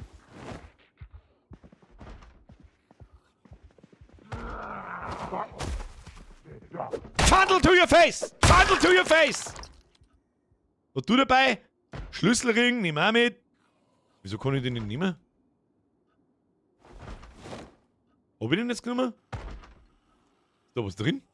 Sehe ich wo da Schlüssel drinnen? Hausschlüssel, Hausschlüssel. Ja, dann tue ich den Hausschlüssel da noch mit dazu und den lassen wir fallen. Ich meine, dass wir den nicht brauchen. Ja! Digitaluhr. Nehmen.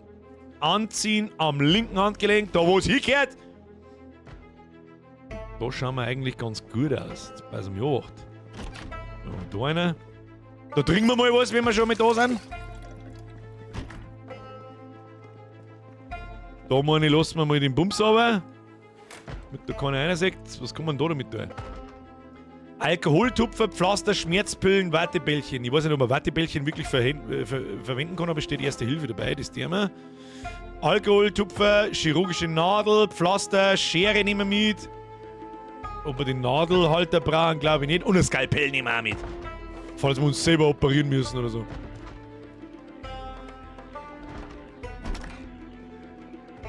Schleichen wir mal ein bisschen. Was haben wir da? Büroklammer! Da ist jetzt vorher erklärt worden, dass man... Jetzt bin ich gespannt, ob man da wirklich ein Dings draus machen kann. Jetzt pass auf. Rechtsklick, favorisieren, primär aussehen, fallen lassen, Gegenstand platzieren, den Behälter packen, auspacken. Dann müsste man wahrscheinlich ins Crafting-Menü schauen. Ob da irgendwas geht. Stift, rot, blau, braucht keinen Stift. Ah ja. Weißt du was? Ich helfe euch. Ja? Oh, fuck! Nicht gut! Nein! Nicht gut! Nicht gut! Ah! Ah! Ah! Blüht die? Pflaster! Scheiße, wir haben gebucht. Wir wissen, das haben wir eh hier, oder? No! Ich bin bandagiert, ihr Arschlöcher! Du Arschloch! Du Arschloch! Du Arschloch! Du Arschloch! Geh weg! Ja, stirb halt dann!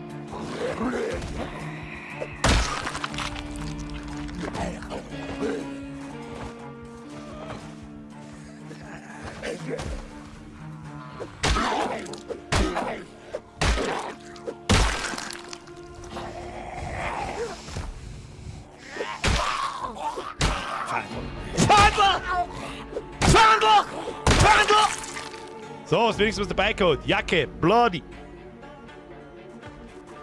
Oh, die was dabei gehabt hat. Nee. Goldring. Was sind wir mit einem Goldring? So, haben jetzt da noch, da ist er noch irgendwo aufgegangen. Ich hab's ja genau gesehen. Gehen wir mit oben. Wir müssen es nicht mehr zwei sein. Hä? Geh weg! Geh weg! Geh weg! Geh weg! Geh weg! Ja. Bleib am Boden! Bleib am Boden! Geh weg jetzt! Ah! Ah! Ah! Schwarze Digitaluhr. Macht nur Sinn, wenn man die ans rechte Hand klingt, ohne den. So, damit wir wissen, wie stereo spät das ist. Ja. Ja. Nein. Ja. Oh, erst mal eine schmieren und dann am Boden schubsen. Das ist halt gut. Da kommen sie aber zwei. Ich geh jetzt weg da. Ich versteck mich jetzt da drin. Durchklettern. Warum hat denn der Zombie vorher nicht über den Scheiß da drüber müssen? Und ich schon? Verstehe jetzt nicht ganz. So, wir gehen jetzt auf. Jetzt war ruhig. So, Bandage entfernen. Wir brauchen eine Bandage. Und Alkoholtupfer. Rechtsklick, desinfizieren, Alkoholtupfer. Ganz wichtig, ganz wichtig. Infektion. Blüten der mal wie Facke. Bandagieren, Bandage. Schaut doch schon mal nicht so verkehrt aus. Und welche Tiere hauen die Zombies? Da? Ach du Kacke.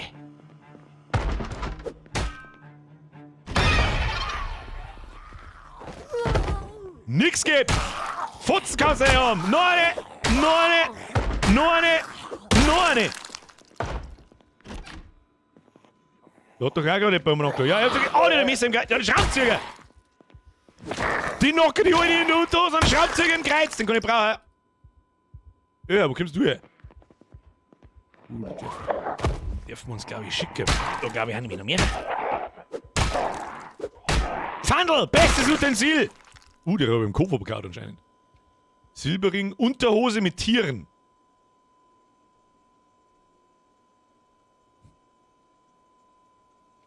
Ich will die Unterhose mit Tieren.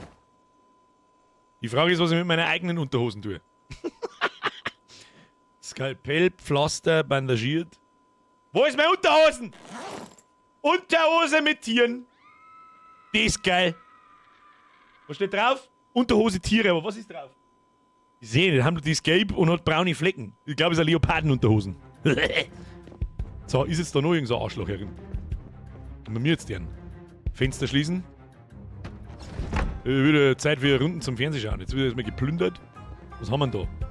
Geräteeinstellung. Machen wir das Ding leiser. Kanal. Life and Living einstellen. Da laufen nämlich manchmal Fernsehprogramme. I'm Dr. Cox and I'm here to talk to you about bladder control. Ist es das, was ich meine? Now I've been helping families for 40 long years. Jetzt müssen wir uns hier sitzen. Auf den Boden setzen. Was heißt das da? Geringfügige Schmerzen. Ja, das halten wir aus. Ist das die gute Wagner-Gusspfanne mit 1200 Jahren Garantie? Ich glaube, das klingt nicht. Jetzt ist die Frage... Ah ja, schön. Instandhaltung haben wir ein paar Punkte gekriegt. kurze Stumpfwaffen haben wir ein paar Punkte gekriegt. Und gibt's sowas wie Medizin als Skill? Speer, Instandhaltung, Zielen, Nachladen, Fischen, Fallen stellen, Nahrungssuche, Schleichen, Flink, leichtfüßig, Tischlerei, Kochen, Landwirtschaft, Humanmedizin.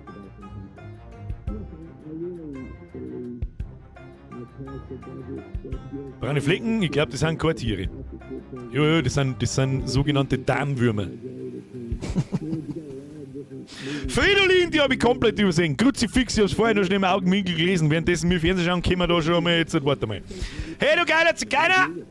Mega, dass das wieder mal ausbackelt. Bin ab jetzt so halb dabei. Muss nur mal Loxone programmieren. Was ist denn eine Loxone? Oder Ioxone? Nullbeuger, spritzerweiß. Fridolin, ich hoffe, du bist noch da. Lass dich nicht ablenken. Von mir natürlich niemals.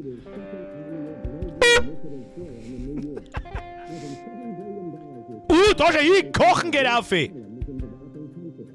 Cooking Skills!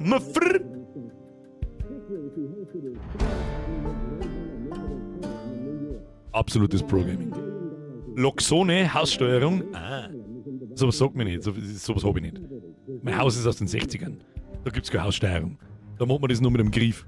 Da gehen Tieren auf, mit dem Bantel, dann gehen Trollo auf und an, mit dem Drehriegel, dann geht die Heizung aus und an. Weißt du das schon? Wie es jetzt so ist? Ausschalten!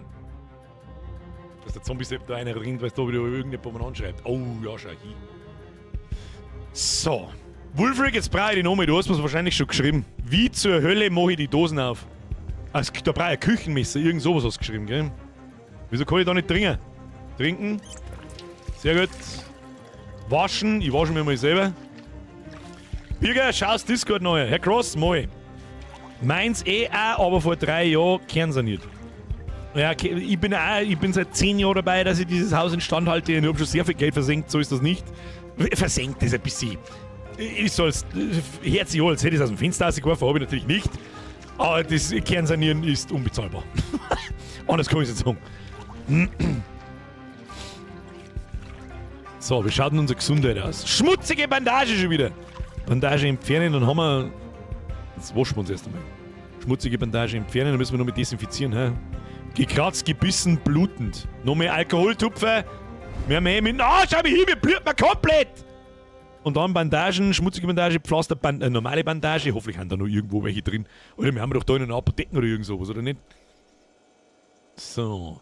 Geringfügige Schmerzen ist okay, etwas unglücklich interessiert mich nicht und etwas hungrig. Was haben wir da? Frische Radiesel!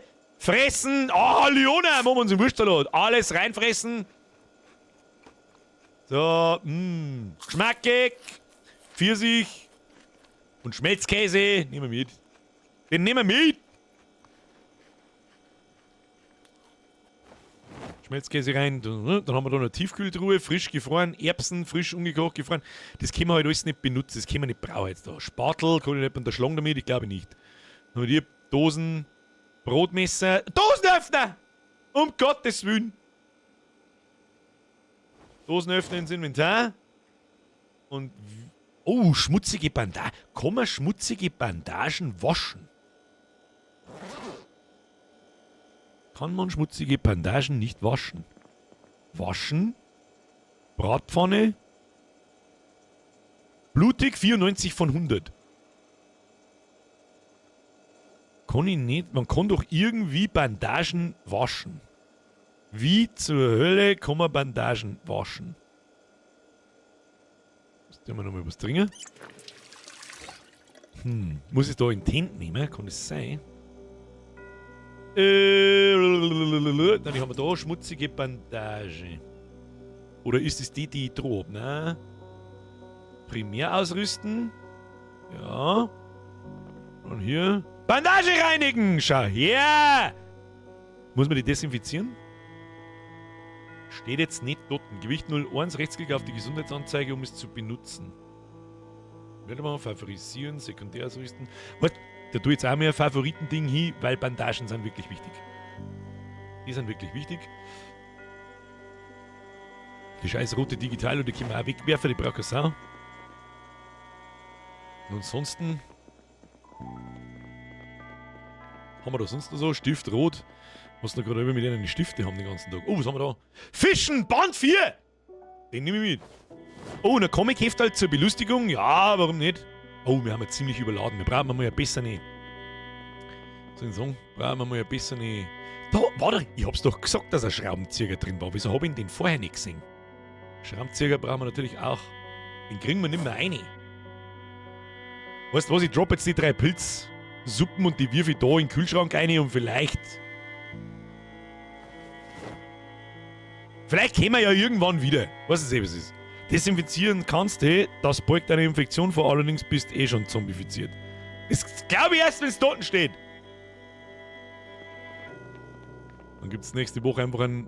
Das ist halt ein bisschen hart, dass wenn man wirklich einmal bissen wird, dann bist du tot, oder? Man ist dann einfach tot. Strümpfe, durchsichtig.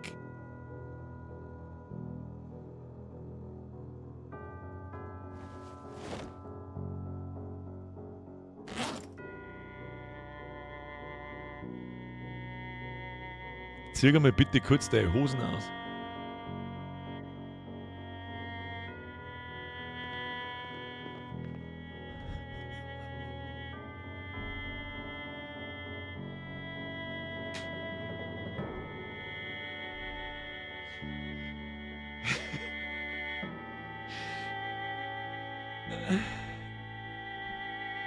Dass ich diesen Tag noch einmal erleben darf.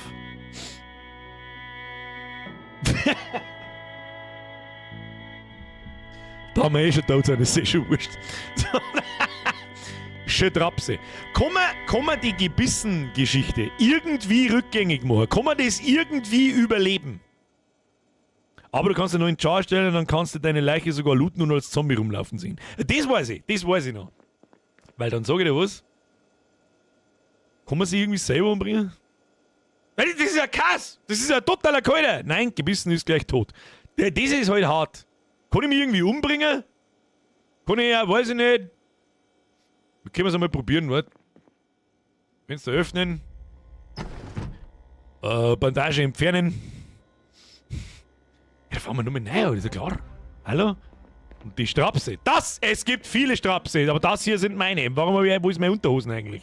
Das frage ich mich. Was wir jetzt probieren könnten. Da auf der anderen Seite geht es sicher ziemlich weit runter. Ah! Macht das nix. So, stimmt, am BH haben wir einen BH weggeworfen. Ja gut, dann werden wir wohl, ich weiß jetzt auch nicht, gekratzt, gebissen. Aber mir bleibt mir eh schon aus, Bleibt mir eh schon aus. Ist eh schon gut. Kann man uns da am Boden... Mann, meine schönen Skills!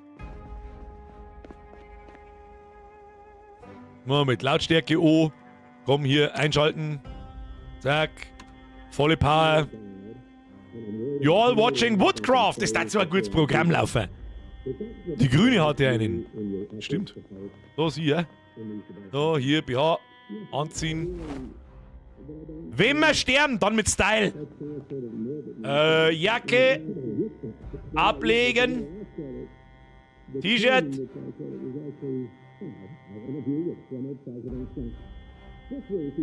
Lakenseil. Hab ich nicht gewusst. Wieso kann ich jetzt das Feuerwehr-T-Shirt ausziehen? Ablegen, doch, kann ich?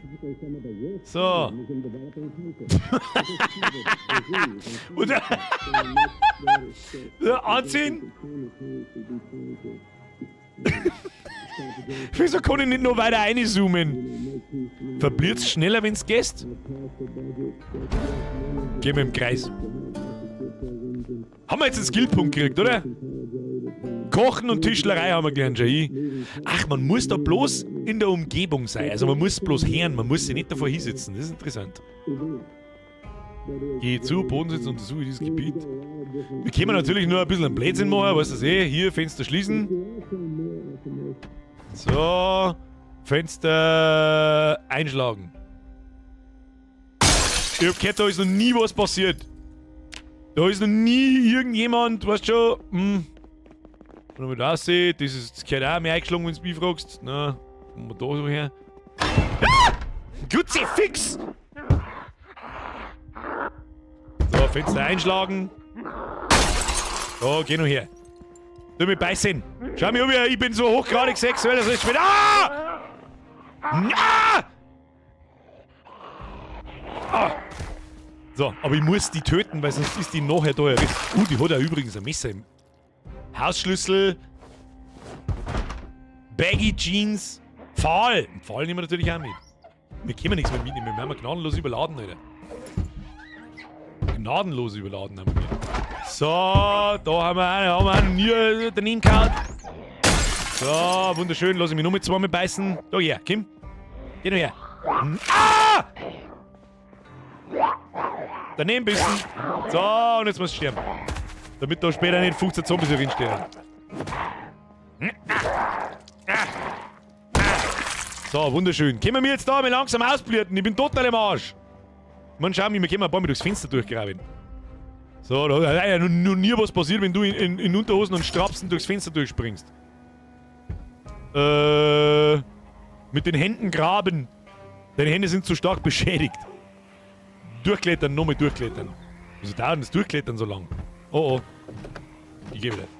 So. Da oben ist noch der Zombie-Safe. Da. Ah!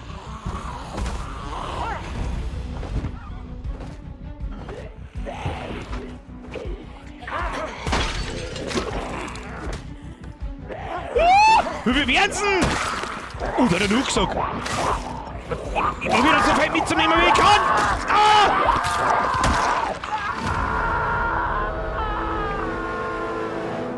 Wir haben 23 Stunden überlebt und 22 Zombies getötet, Spielmodus mehr Spiele. Und jetzt reden wir da umeinander, da hat einer einen Rucksack, den brauchen wir. Diese Schock-Sounds, jetzt mal reißt's mich, geht mir relativ ähnlich. Neuen Charakter erstellen! Muldra! Feuerwehrmann! Hier! Conny! Na! Männlich! Voll! Gut! So, Hautfarbe, auch maximal schwer, wunderschön. Das machen wir alles so, das machen wir auch so. Es gibt noch einen Lee. Es gibt noch einen. Hut! Fedora! Muss kommen. Wieso geht denn der Tipf-Counter nicht? Jetzt geht er.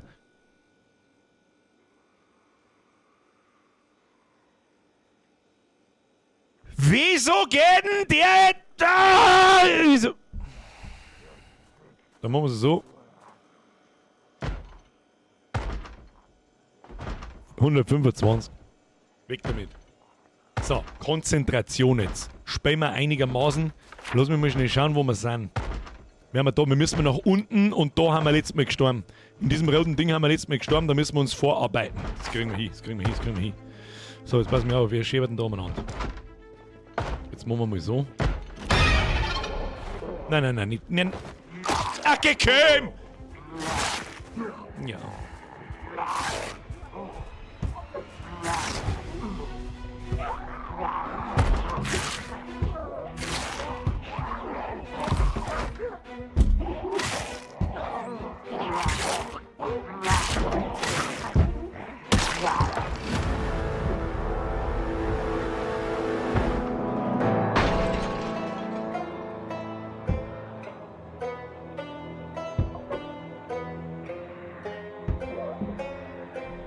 Das war richtig gut. So, nochmal. Tipps-Counter plus 1. Den haben sie sich verdient. Du hast 4 Follower. Ich bin mir nicht sicher, ob es bloß 4 waren. So, nochmal. Feuerwehrmann. Was hat der Sprengi geschrieben? Voll. Besser. Männlich. Bloß eine andere Frisur vielleicht. Mohawk kurz. Ja, das ist ein guter. Scheißegal, wie er ausschaut. Weiter geht's. Weißt du, was mich voll nervt? Was ist das für Kack? Ja, komm mal. Also, so brauchen wir nicht davon. Ah, da laufe ich. Ah! Okay, ich laufe einfach mal. Was ich jetzt tue, ich laufe jetzt da einfach mal davon. Okay? Das Drehen macht mir ein wenig fertig. Das dauert so lange, bis man sich in die richtige Richtung dreht. Wie der man jetzt da irgendwo hinlaufen, wo weniger Zombies sind. So Wolken geht aber schief von der Hand. So, jetzt gehen wir da wieder langsam. Oh shit.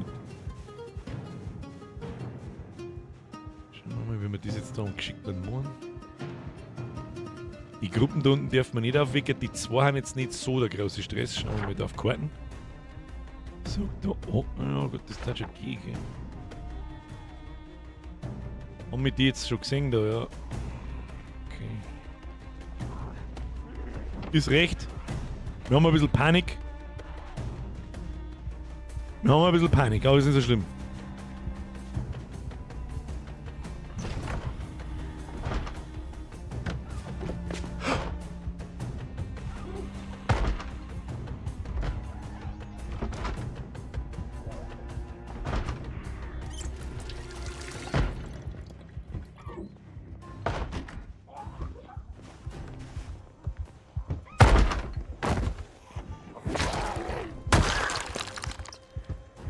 Ja, der Schrotflinten am Pugel gehabt. Und der Polizeiwesten. Nicht beißen jetzt.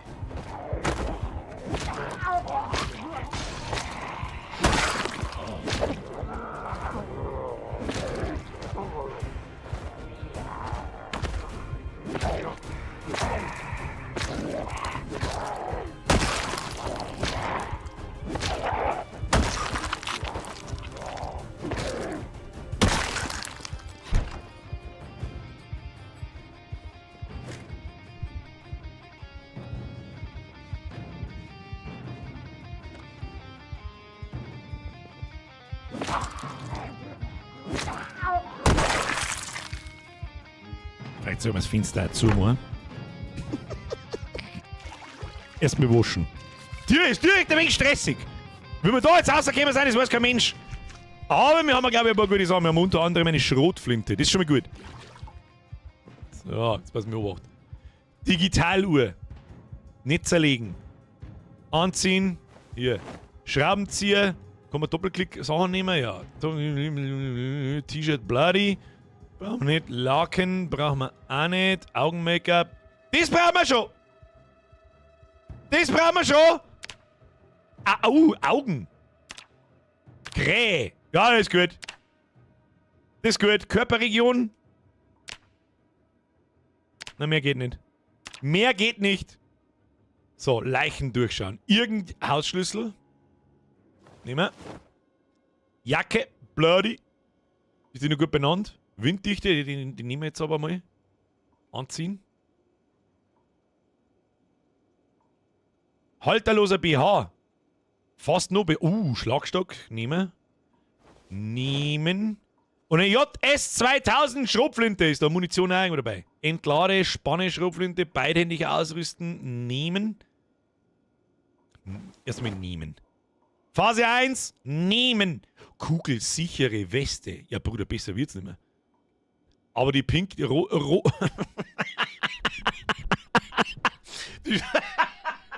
Ja, die Frage verstehe ich jetzt nicht so gut. Hab ich überhaupt da Unterhosen an? Ich habe überhaupt gar keine Unterhosen. Ja, natürlich ziehe ich an. Ich verstehe die Frage nicht. Mann, was haben wir denn? So, mach das gleich mal wieder so, dass man das sauber lesen kann. Die rosa Rüschchen-Unterhosen und der halterlose BH, der muss auch sein. Der Mann, der gehört auch dazu. Polizeisen, große Goldkreolen. Badehose. Sonst haben wir aber nichts Gescheites. Aber schau uns so. Schau uns an. So, erstmal Kleidung komplett waschen. Das ist mal das Erste. Haben wir mir irgendwie was abgekriegt? Nein. Sehr gut. So, Info. Erstmal waschen. Haben wir schon wieder komplett dabei. Ich will nicht sagen, aber wir haben halt schon wieder... Komm, halt doch dein Maul, wir haben doch gerade erst angefangen zum Spulen! Ja, dann hilft's nicht. Was soll ich machen, oder? Was soll ich machen? Wir müssen ins Ding oben. Schauen wir mal, ein paar Bücher finden. Comic-Heft, Buch, Kreuzworträtsel an meiner Poperze. Kreuzworträtsel, Schneiderei brauchen wir, Erste Hilfe, Elektrotechnik. Und, was ist denn das da? Ball and Cooling. Was ist denn Ball and Cooling? Also, ich wüsste schon, was man, wenn man Ball and Cooling oder Ball and Cooling übersetzen könnte, aber das ist mit Sicherheit nicht richtig. Ist nicht mal alles mit. Kfz-Mechanik nehmen wir auch mit, weil warum nicht? So, jetzt müssen wir da mal ein bisschen Schnee umeinander wuseln, das ist ja Wahnsinn. Frisch, ungekocht, Wurst! Lecker Wurst! Da ist schon wieder hinten irgendjemand, der mich hauen möchte. Wo ist mein Schlagring? Schlagstock. Anbringen, Gürtel links. Und wie kann ich den dann nehmen?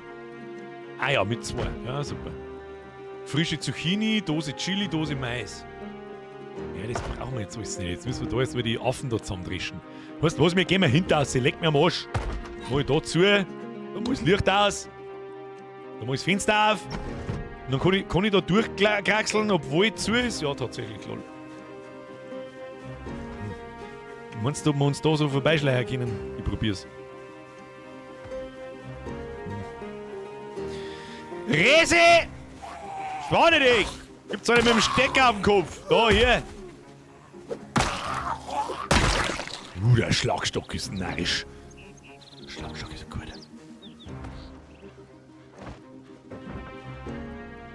Ja, wir haben eh schon wieder da. Was möchtest du denn? Jetzt loot mir den ganzen Scheiß und dann ist als wäre nichts passiert. Wir können eh vorne am Reihe, gell? Erst eine luren. Erst ein wenig luren. Haben die alle hin? Haben die alle hin? Oh, haben die oben? Wir haben oben gestorben, glaube ich, gell? Und da ein bisschen durchluren. Was ist denn eigentlich da hinten? Da waren wir vorher auch noch nicht. Oh, leck! Erste Hilfeband 1, 3 und 4! Was haben wir?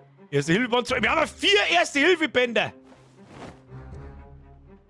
Du gehst natürlich gleich ganz anders. Oh ja, Alkoholtupfer, das holen wir alles neu. Jetzt brauchen wir erst die Taschen und den Rucksack und was weiß ich, was da alles umeinander ist. Und da müssen wir vorsichtig sein. Nicht, dass uns Haustier zumachen. Shit. Nicht wieder beißen.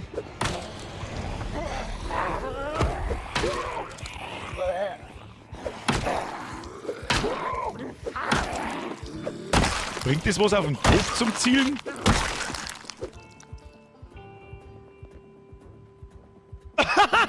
BH-Tiere!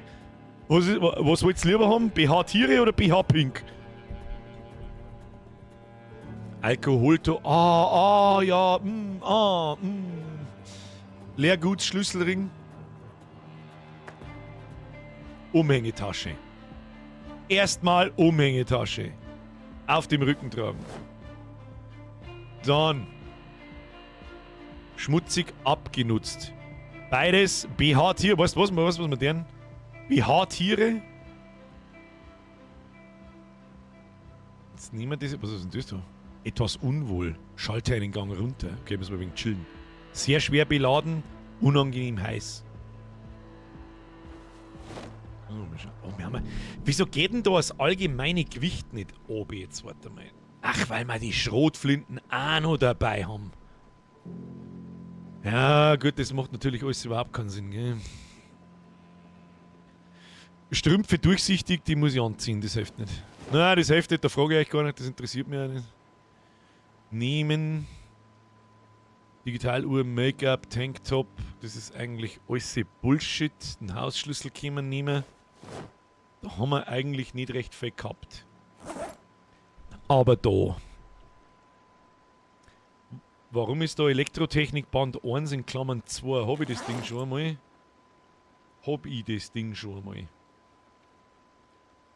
Was ist mit meiner Gesundheit?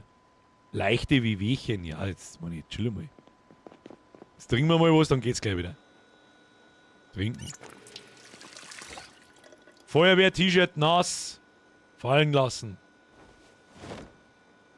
Haben wir immer noch nass.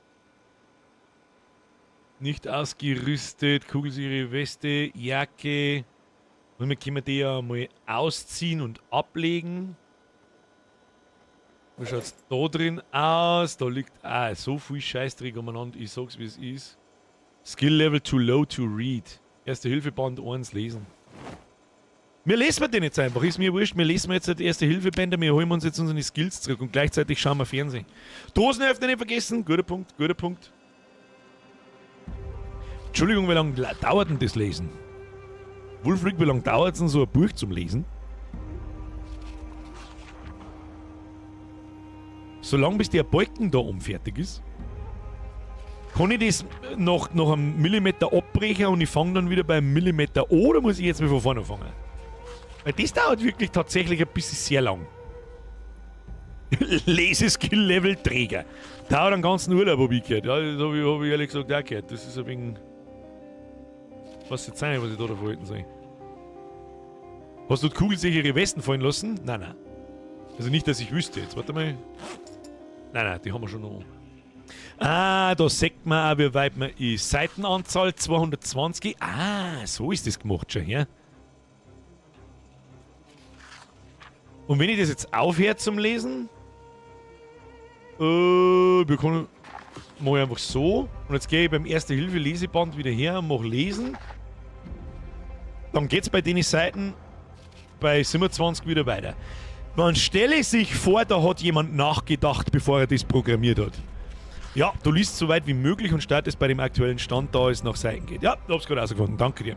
Hast du kugelsichere Westen? Nein, habe ich nicht. Lange, die Einstellungen auf Standard dauern wirklich lange. Wir spielen ganz normal Vanilla. Alle Standardeinstellungen, it is what it is. Und der Server bleibt übrigens stehen, wenn keiner auf dem Server ist. Da gibt es 1 Million Möglichkeiten zum Einstellen. Die Hälfte habe ich gar nicht verstanden bei Nitrado, was man da alles einstellen kann. Aber gut, zum Lesen haben wir jetzt keine Zeit. Wir müssen mal looten. Looten und ausmisten. Also die Lehrbücher braucht man. Das sage ich dir, wie es ist. Das sage ich dir, wie es ist. Chirurgische Nadel, was können wir denn fallen lassen? Eine Mechaniker, aber die Hauerbücher können wir fallen lassen. Sag ich dir, was ist. Fischen, Band 4. Das darf mich jetzt interessieren. Lesen, Skill-Level. Vor allem, die finden wir schon wieder. Die haben nämlich so beschissen schwer. Wir haben 23 Kilo. Was haben wir alles dabei? Erste-Hilfe-Band. Fallen lassen. Was wiegt denn die scheiß Schrotflinten? Ist die überhaupt Klon? Wir können das prüfen, ob die Klon ist. Und wer von denen hat jetzt diesen Rucksack gehabt? Da hat doch jemand einen Rucksack gehabt, Kriminalfeier. Dosenöffner, den brauchen wir schon. Dosenöffner müssen wir mitnehmen. Das Gewicht in der Liste mit anzuzeigen ist aber zu viel verlangt. Warum steht die da? 22,33, ich nenne es jetzt mal Kilo einfach, von 14 Kilo Tragelast. Und da herum haben wir 13, aber das gilt für jeden Einzelnen. Also das ist, was ich am Körper trage, in Hosentaschen und so weiter, und das, was ich in der Umhängetasche habe. Deswegen müssen wir den jetzt da umtun. Was ist denn da so schwer? Die Schrotflinten oder was? Anbringen, Rücken. Jetzt hilft mir deswegen auch nicht recht für mich. Ein Alkoholtupfer, der mir auch da einer. Oder auch nicht. Comicheft, Landwirtschaft. Schmeiß die scheiß Pasta weg! Tischlereiband. Fertig Popcorn, schmeiß weg! Wartebällchen! Schmeiß weg, die werden zwar nicht in den Teufel brauchen, getrocknete Kidneybohnen, kann man nicht einfach so fressen. Durst plus 60, Unglücklichkeit plus 40. Deswegen haben wir so... Geringfügig verletzt, Erste Hilfe benötigt. Was für geringe Verletzung! Ich check's nicht, wieso haben wir mich verletzt? Wieso sinkt unsere Gesundheit langsam? Hä? Schneidereiband brauchen wir auch nicht. Die scheiß Jacken fallen lassen. Wieso? Unangenehm heiß? Ich check's nicht. Weil du krank bist, du stehst an Leichen, die machen die krank. Oh ja, Alter. Ja gut, dann ist es wohl, was es ist. Den nehmen wir jetzt dann schnell mit und fertig. Dann verpissen wir uns von da. Vergeht das wieder oder etwas unwohl? Dann gehen wir mal von den Leichen weg. Weg von dem ganzen Blutschund. Was haben wir da mit zu? Was haben wir da so? Eine Haarhaube blau. Antibiotika. Nehmen. Hat noch nie geschaut. Wir haben einen krank. Antibiotika regelt. Mentale Gesundheit geht zum Psychiater. Ich glaube, da ist keiner mehr übrig. Ja, das wird wieder. Du heilst langsam, aber sicher. Ja gut, das wollte ich wissen. So. OP-Handschuhe anziehen. Mundschutz anziehen. Das haben wir in Corona gelernt, dass das ganz furchtbar viel gebracht wurde und ganz wichtig war. Schlaftabletten, Schmerzpillen einpacken. Antidepressiva einpacken. Alkoholtupfer einpacken. 4 gute Bandagen, jawohl. Desinfektionsmittel, Schlaftabletten weiß ich jetzt nicht, aber nehmen wir mal mit. Dingsbums blau, chirurgische Nadel. Kann man mit der überhaupt irgendwas da? Verwendung zur Behandlung von tiefen Wunden. Ja, nimm sie mal mit, warum nicht? Ist da voll drin? Ja, da ist voll. So, dann haben wir da durchgeschaut. Wattebällchen, Pinzette kann verwendet werden, um Glasscherben und Kugeln aus dem Körper zu extrahieren. Da haben wirklich jedes Scheiß-Item hat da irgendeinen Sinn. Skalpell steht nichts dabei. Chirurgische Nadel schon. Nadelhalter wird in Kombination mit der chirurgischen Nadel verwendet, um die Behandlung von tiefen Wunden zu verbessern. Ja, Ladies and Gentlemen, wir brauchen ein Lager oder irgend sowas. Wir brauchen ein Lager oder irgend sowas. Haben die da eine Kuh hier drin? Ich hätte was zum Essen oder so. Was haben wir da? Unangenehm heiß. Vielleicht sollte man doch irgendwie mal halbwegs anständig irgendwas anziehen, weil wir mir umeinander rennen wie die letzten Vollidioten. So, halterloser BH, es tut mir leid, mir tut's auch weh. Weißt, Leute, es tut mir mehr weh wie euch. Fallen lassen. Rosa Unterhosal, das können wir anlassen. Strapse fallen lassen, das hilft nicht. Was meinst du, ich weiß nicht, wie heiß Strapse sind. Kann uns bitte irgendeine Dame sagen, wie dermaßen warm im Sommer Strumpfhosen sind, die so aus einem Nylonstoff sind? Ist das spürbar wärmer? Wenn es jetzt kein Thermoleggings oder irgend so ein Scheiß ist, sondern einfach Strapse. Strapse sind super heiß. Spring ich halt durch dein Maul. Das war mir klar, dass du mit dem daherkämst.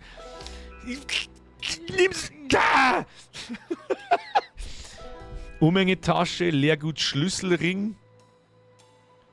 Und da Schlüssel drin, Hausschlüssel sind ein Haufen drin. Ja, kann man die umschichten? Ja, kann man. Und dann können wir den nämlich fallen lassen und dann passt es. Jetzt tut er so, als hätte er noch nie Strapse getragen. Ich muss dazu sagen, weil ich gewusst habe, dass irgend so ein Scheißdreck kommt. Okay? So, Hunger haben wir. Ich glaube, wir haben noch einen Pfirsich dabei. Haben wir noch einen Pfirsich dabei? Frischer Pfirsich. Essen. Alles. Was haben wir da? Schwer beladen. Immer noch! Ja, wirklich extrem schwer beladen. Das ist echt ein wenig... Ich weiß nicht, was das ist, aber lass es mal fallen. Schraubzieher können wir nicht einbackeln, dann muss da was außer Elektrotechnikband. Wie findet man noch vielleicht nur Bier her, legt mir am Arsch. So. Ach, wenn wir das Ding zweimal haben. Dann muss mir etwas sagen. Kfz-Mechanikband 1. Alkoholtupfer, machen wir so. Dann sind wir immer noch zu schwer. Aber was ist denn da so schwer? 3, 045. Wir können den jetzt was auf hier sekundär ausrüsten. Ich habe Schlangen links. Was ist denn da so schwer?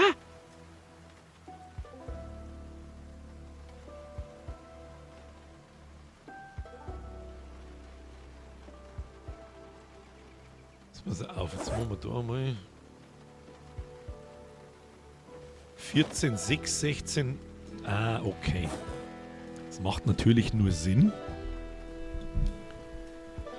Dass das zeigt, dass wir in unseren Rucksack einideen.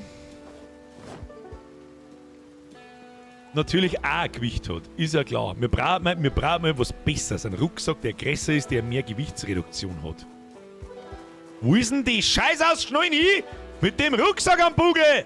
Was mit dem Auto? Auto noch gut? Wieso kann ich das nicht untersuchen? Vorher habe ich es auch untersuchen können. Verstehe ich nicht. Wir werden nass. Du bist aber auch ein Lappen. Brauchst ein Lastenfahrrad. So, da waren wir schon. Oh ja, da nächstes Geschäft, da schauen wir rein.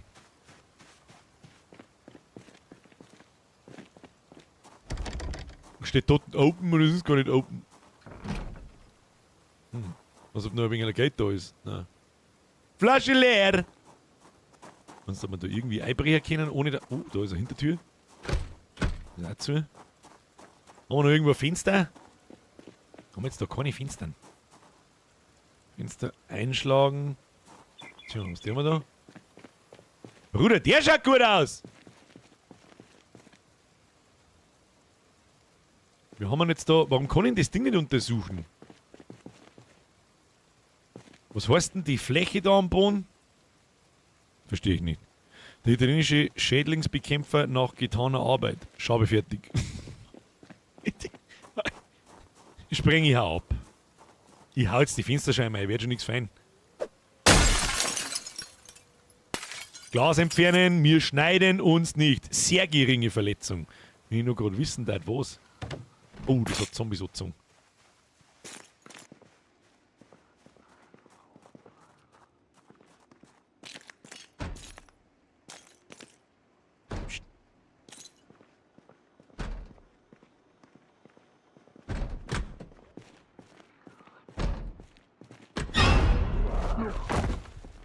Warum dreht er sich da immer kurz weg? Hat nur dabei gehabt. Müllsack. Armbanduhr, Boxershorts, Hausschlüssel. Nehmen wir mit. Wir können gar nicht nur Hausschlüssel haben. Ich weiß gar nicht, ob das immer dasselbe ist. Oder wirklich für spezifische Häuser. Dose mit gepökeltem Rindfleisch. Helft mir jetzt nicht weiter. Ich brauche einen Rucksack. Dose mit Erbsen, Zuckerstangen. Dose mit, da ist ein Haufen Essen drin. Da müssen wir eigentlich auch nicht rein. Wo müssen wir eigentlich, was macht denn Sinn, wo wir hingehen? Schauen wir mal ein wenig umeinander. Der gute die Spam, ja.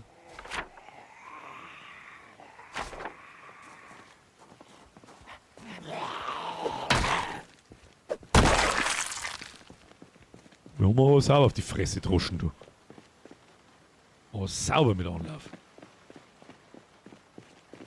Ja, gehen wir in die nächste Bude. Das hilft ja nicht. Irgendwo werden wir schon da.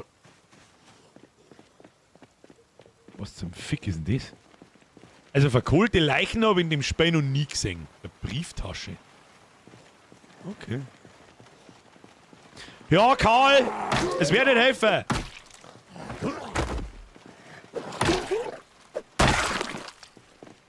Also langsam habe ich das Gefühl, dass das wirklich was bringt.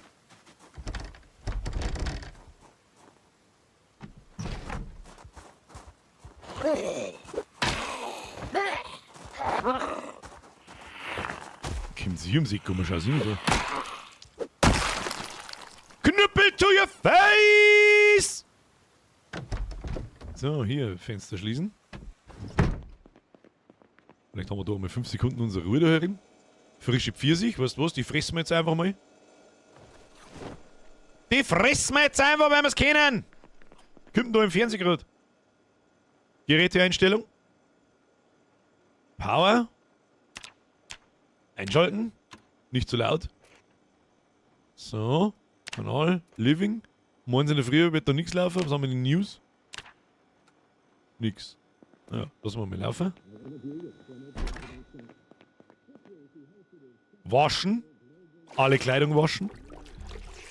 Eftel Schrotflinte schwer. Ja, ja, natürlich. Aber die gebe ich nicht her. Bist du wahnsinnig. Schrotflinte, die sind gut. Was ist denn jetzt wieder? Recht schwer beladen. Immer noch.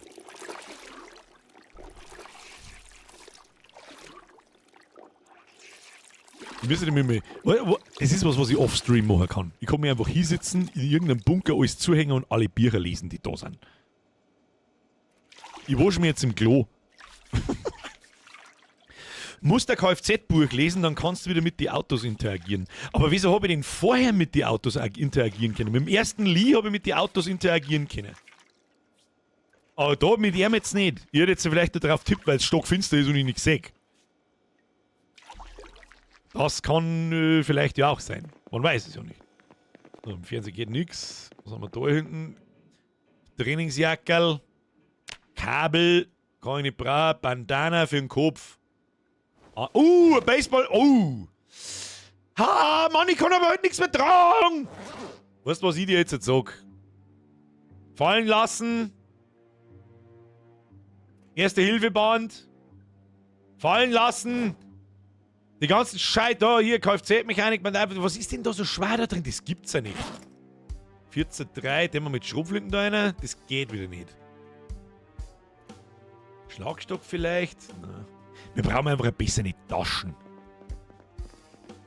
Trinken wir noch schnell was und dann gehen wir weiter. Mechaniker-Equipment fehlt, das war aber vorher auch nicht so. Ich habe das Auto einfach untersuchen können, dann habe ich die ganzen Teile gesehen. Warte mal schnell. Da bitte her. Trinken. Die Schrotflinte ist halt für die Katz benutzt. Du, sie kommt die Horde. Es ist tatsächlich auch wahr. Da hast du absolut recht. Da wirf ich lieber die scheiß Schrotflinten am Boni und nimm die Bücher wieder mit. Weil wer weiß, wie oft man die Erste-Hilfe-Bänder findet und so, und das hat noch nie geschaut, wenn man das gut kann. Egal, ob ich das Spiel jetzt kenne oder nicht. Ist die Schrotflinte überhaupt gelohnt? Wir haben ja keine Munition dafür. Wo haben wir überhaupt? Gottes Willen, gehen wir mal weiter nach Norden. Einfach straight auf. Hätte ich vorgeschlagen.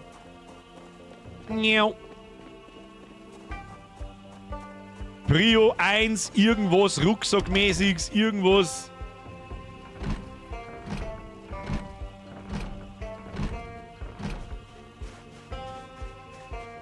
Irgendein Fenster geht alle auf. Jo. Sehr guter Punkt, Herr Salim. Das habe ich jetzt einfach gnadenlos vergessen. Ich glaube, die da haben alle drei Sachen haben eigentlich extrem useful. Pass auf. Baseballschläger wiegt 2. Baseballschläger in den Rucksack rein. Hammer wiegt 1. Kriegen wir nicht mehr eine. Brechstangen wiegt auch 2. Dann haben wir wieder 2. Schlagstock. Schaden. Was macht denn der Baseballschläger Schaden? Und einen Hammer kann man eigentlich auch brauchen. Wieso wiegt der Kilo? Was ist das für ein Hammer, Alter? Büroklammer fallen lassen, chirurgische Nadeln fallen lassen. Ganz ehrlich, wenn es so weit fällt, haben wir sowieso tot. Schere lasst man mal noch da, die kann ich den Teufel wiegen. Das wiegt eigentlich auch alles nicht so viel. Was macht denn der Schläger Schaden? Macht auch nicht mehr Schaden. Aber was wir da können, das ins Inventar übertragen. Wir können einen Schlagstock fallen lassen, der hat schon ein bisschen Schaden gekriegt. Wir Equipment anbringen am Rücken. Wie viel Platz haben wir da noch? Und dann passt nämlich die Brechstange da rein. Und dann schaut das schon besser aus, hätte ich vorgeschlagen. Der Elgato schreibt, ja, der Bürger Morgen. Dann sage ich, ja, der Elgato Morgen auch. So, jetzt gehen wir wieder aussehen und schleichen wir uns. Baseballschläger. To your face. Ja, das schaut doch gut aus. Baseballschläger kann man brauchen. In jeder Zombie-Afro-Cup-Pfütze hat es schon immer... Oh, da ist jemand drin. Wollen wir mal das Fenster schließen? Wo haut er nochmal an? Ach, da unten. Ich schau die ganze Zeit auf.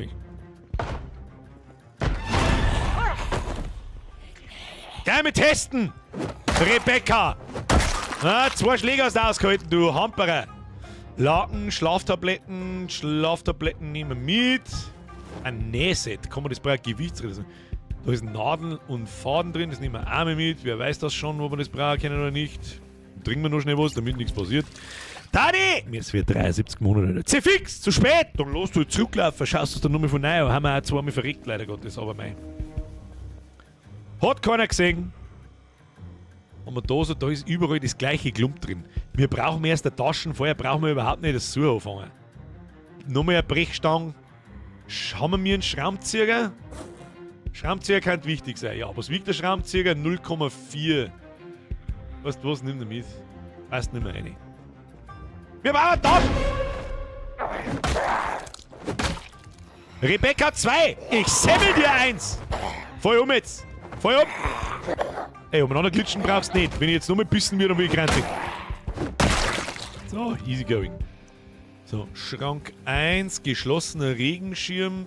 Ja, den nehmen wir mit. Egal, ob wir dann leicht überladen haben oder nicht. Das ist mir scheißegal, haben wir auch nicht. Sehr gut. Was haben wir hier? Nix. Finsteres Schlafzimmer. Schlaftabletten. Auf dem Server muss man nicht schlafen. Jetzt weiß ich wieder, was ich ausprobieren will. Was passiert denn, wenn ich die fries?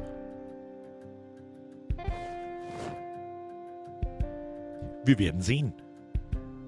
3:40 Uhr in der Nacht. Zeit zum Tablettenfressen. Aber du hast absolut recht. Schmeiß was weg.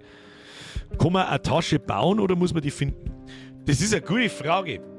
Crafting-Menü. Das brauchen wir. Überlebenskunst allgemein. Tischlerei, Kochen. Da kann man so sagen, mit Eintopf und Schüssel. Kochtopf mit Pasta. Stieltopf, Elektrotechnik. Taschenlampe zerlegen. Kann man Bewegungsmelder bauen, CD-Spieler zerlegen, Gesundheit. Bandagen und Bandage desinfizieren, Metallbearbeitung, da kann man Lötkolben bauen, Landwirtschaft. Kann man sich nicht irgendwie, was ist das, Speer mit Brieföffner, Brotmesser. Speer mit Brotmesser. Wo steht da, was ich brauche? Das ist irgendwie alles verarbeiten, einmal verarbeiten, Left-Right-Kategorie wechseln. Da kann man so Eispickel von Speer abbauen. Du hast gerade Schmerztabletten weggeschmissen. Was hab ich?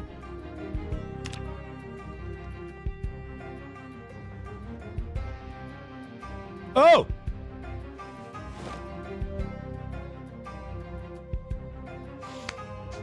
Herr Glatzo. Das war eine Meisterleistung der Aufmerksamkeit. Press F in den Chat.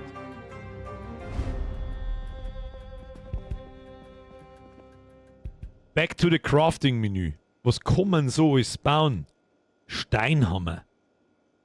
Speere sind außerdem OP. Ja, ich hab gerade denselben Gedanken gehabt. Speer mit Skalpell. Aber was brauche ich da dafür? Bekannte Rezepte 274 von 380. Wenn es mir nicht gut geht, nehme ich auch Scherztabletten. Da kann man Zeit bauen. Schraubenzieher von Speer. Ich check nicht, was ich brauche dafür. Das da jetzt einigermaßen Sinn machen. Da brauche ich einen improvisierten Speer, einen Schraubenzieher und ein Klebeband. 2 Stück. Aber Brotmesser, improvisiert. Wie mache ich denn einen improvisierten Speer? Oh. Unter allgemein vielleicht?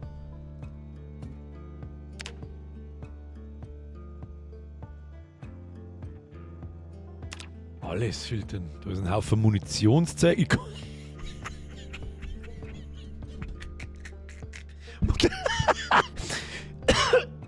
Ich möchte, dass der Chat ausrast, wenn wir mir irgendwo Alufolie finden und ich übersäg's und Ding nicht mehr dran. Da kann man sogar eine Batterie in Ente einsetzen. Taschenschlampe, Schachtel mit Büroklammern, zerschlagene Flasche, da hier ein Holzstock. Da brauche ich eine Säge und ein Brett. Jetzt haben wir da mal Speer. Ne. Muss zuerst eine Anleitung lesen, um das zu sehen. Ich kann mir das auch vorstellen. Ich habe noch nicht mir fein über 100 Rezepte. Also, vielleicht weiß ich gar nicht, wie man einen Speer baut. Vielleicht bin ich dumm wie Brot. Sicher für die Chemtrails. Wo ja auch sonst. Schau mal. Der Windern ist doch da hier Muffinblech. Kühlschrank, frisch gekocht, Muffinblech, Teekeller, Weinglas, nö. Naja, gehen wir weiter. Da hat man süß. Das schaut nach einem wertvollen Haus aus da. Springen wir mal drüber. Wenn es da öffnen kann. Na.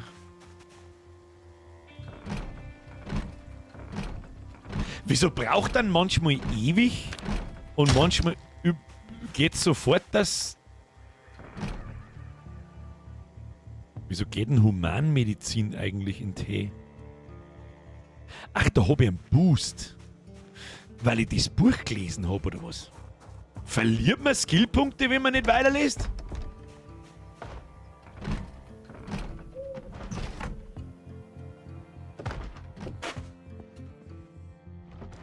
Gummiheft, Metallbearbeitung 1.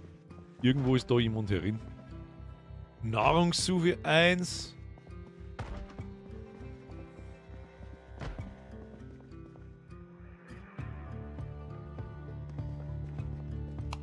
Wo haut denn da jemand rum?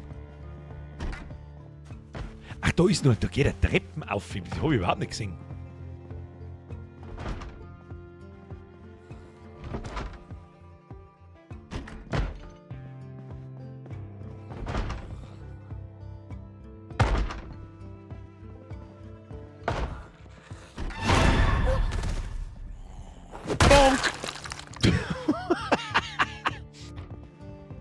Oh, da haben wir jetzt irgendwas gefunden. Jetzt warte mal. Wo denn da? Hausschlüssel. Nehmen wir mit. Ansonsten ist da nur Schund drin. Wecker. Formelles Hemd. Können wir alles nicht brauchen. Irgendjemand rüttelt da schon wieder. Oh, irgendjemand ist ins Haus reingekommen. Ha? Ah ja, schon gesagt.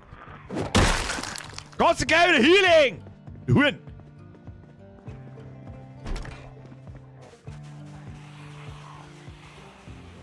haben wir die jetzt gesehen? Verpissen wir uns nach vorne. Wie viel... da haben viele. Andere Straßenseite aufsuchen. Andere Straßenseite aufsuchen. Ist das Fenster zerbrochen? Na, gehen wir mal weiter weg. Disgusting! Da haben wir einen Haufen. Oh, das ist ja kreislig.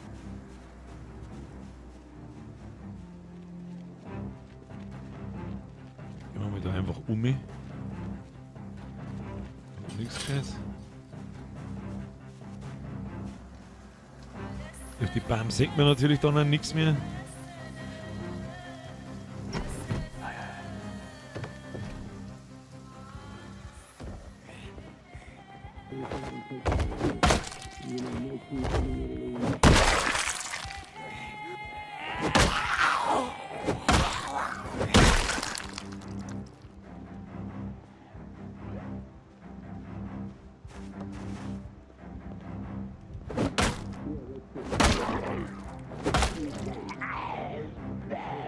Gehen wir da bei der hinteren, damit wir nicht im Blut drin stehen müssen, wenn wir Fernsehen schauen.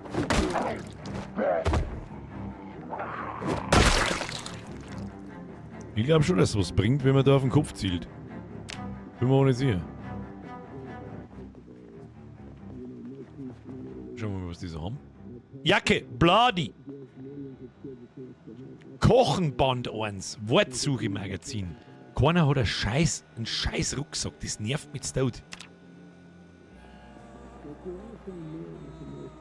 Bleiben wir da mal wegen stehen und dann mal Fernsehen schauen. Was haben wir da? Kamera. Kamera zerlegen. Weißt du was, das tue ich jetzt einfach einmal. Kamera zerlegen. Kriegen wir da irgendwie Skills? Haben wir da jetzt irgendwas gekriegt? Na, Sprinten ist besser geworden, leichtfüßig schleichen, Elektrotechnik oder so? Na, ist nichts passiert. Doch, 0,5 haben wir gekriegt.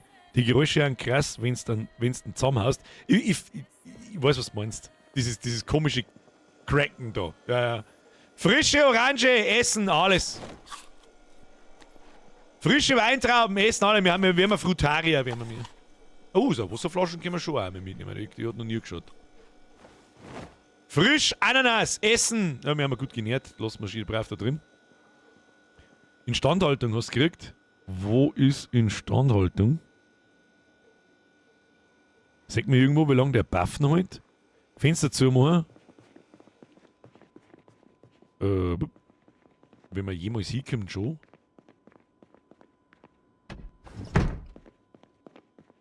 Wenigstens etwas. Jetzt schauen wir mal nochmal Geräteeinstellung. Kanal nicht Turbo, sondern Live in Living. Es ist 7 Uhr morgens. Jetzt leg einfach was, kriegst Skill. Abbauen, bequemer Stuhl. Hammer. Haben wir mir nicht einen Hammer mitgenommen?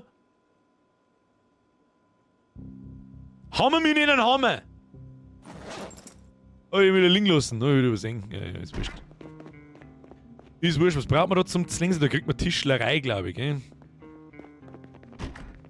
Schauen wir mal, was wir da so haben.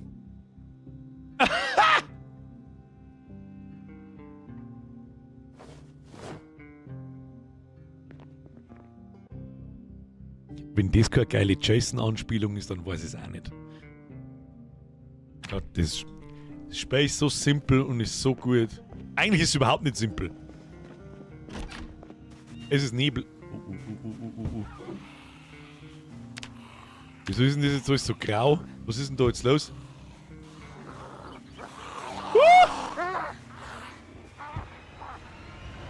Okay, einer nach dem anderen. Du Vollidiot! Was ist mit dir? Bist du behindert? Ja, toll! Okay, leck mir!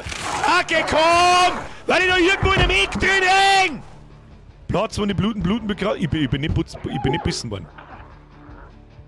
Ich wurde nicht gebissen, meine Damen und Herren. Wir verpissen uns jetzt. Wir verpissen uns jetzt.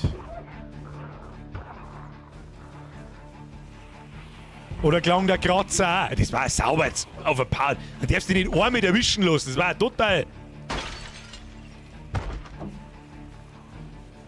Wir sind auf alle Fälle bandagiert und wir verpissen uns hier jetzt. Die Frage ist, wohin? Da oben auf hätte ich vorgeschlagen. Durch den Wald. Oh, fuck.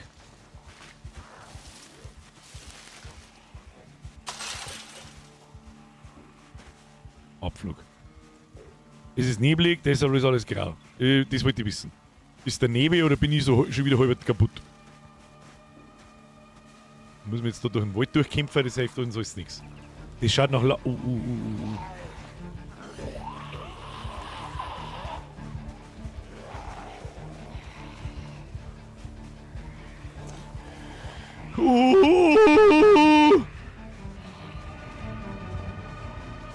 Schmerzen.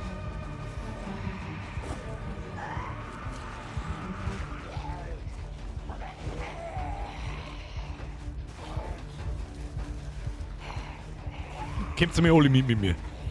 Kommt mir alle mit mir und dann nehmen wir da ein bisschen ums Haus rundum laufen und dann treffen wir uns irgendwann wieder oder halt nicht, das sehen wir dann schon.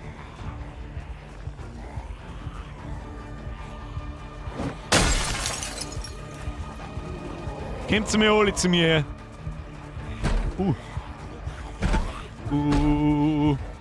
Ich kann ja nicht mehr so schnell laufen. Ich weiß nicht, warum ich nicht so schnell laufen kann.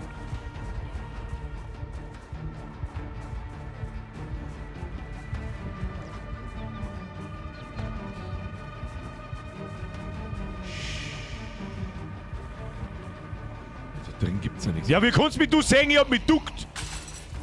Arschloch. Arschloch! Was ist das da hinten? Das ist auch bloß wieder irgendein Essensscheiß. Kann ich alles nicht brauchen? Wo sind wir denn wir? Gottes Willen. Ja, dann gehen wir mal die Straße auf. Ich weiß doch auch nicht.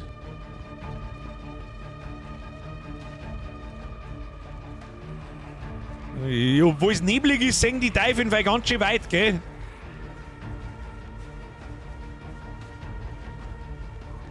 Desinfizieren habe ich jetzt gerade keine Zeit nicht. Bandagen sollte man genug haben.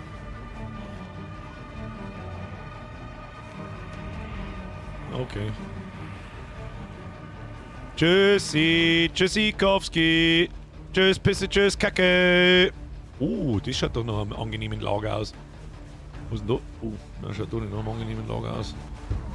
Das müssen wir clearen. Das müssten wir clearen, meine Damen und Herren. Was ist das für ein Gebäude da? Kann man reingehen? Oh ja, tatsächlich. Was ist denn das? Ein Motel? Da geht's überall zu. Gehen wir nicht wieder einfach zurück in die Stadt? Schmutzige Bandage. Bandage entfernen. Desinfizieren. Unterm G. Da hat noch nie was gefällt. Da hat noch nie was gefällt, Kinder. Desinfizieren, Alkoholtupfer. Bandagieren. Wir gehen mal wieder oben in die Stadt, da war weniger los. Wir müssen uns ja irgendwo auslagen. Es ist ja, wann ist denn 7:45 geworden, Mann? Leck mir doch am Arsch! Die sehen dich nicht, die riechen dich. Gibt's die Mechanik wirklich, dass wenn man ein blutiges Gewand hat und so, dass die das riechen? Ohne dass sie mich sehen? Ja, da kommt ein Endpost, der Zaun. Da fällt so nicht drüber. Oh, da fall ich sogar auch drüber, hoppala.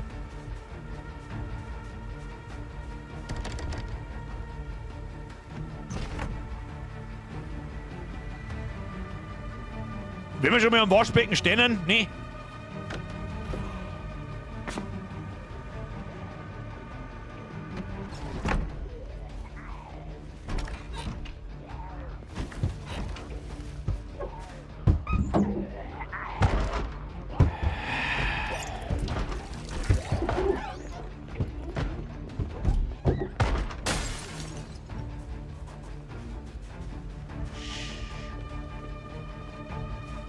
So, Schleichmodus. Kennen wir die wirklich riechen? Mit den Händen graben, abbauen. Ich kann es nicht abbauen. Wenn, dann müssen die Scheibe einschlagen. Das ist.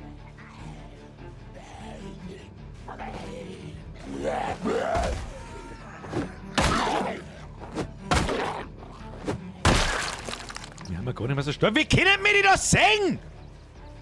Geringe Anstrengung, leicht Nos, Schmerzen.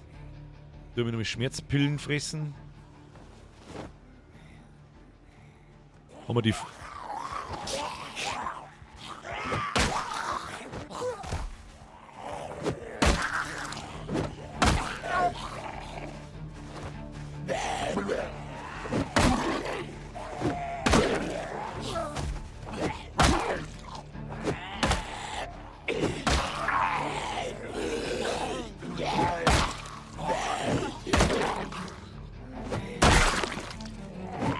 Bleib links, Zins!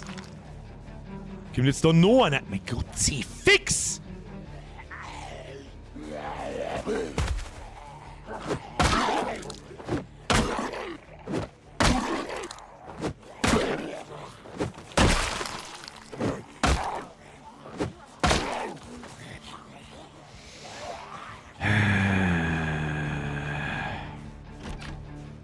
Wieso ich da einfach reingehen kann, das weiß ich nicht. Ich meine, mir ist schon klar, ich renn ziemlich viel dumm umeinander und so, aber trotzdem, dass mich die so weit sehen und hören, ist irgendwie komisch. Jetzt klopfen sie da ohne.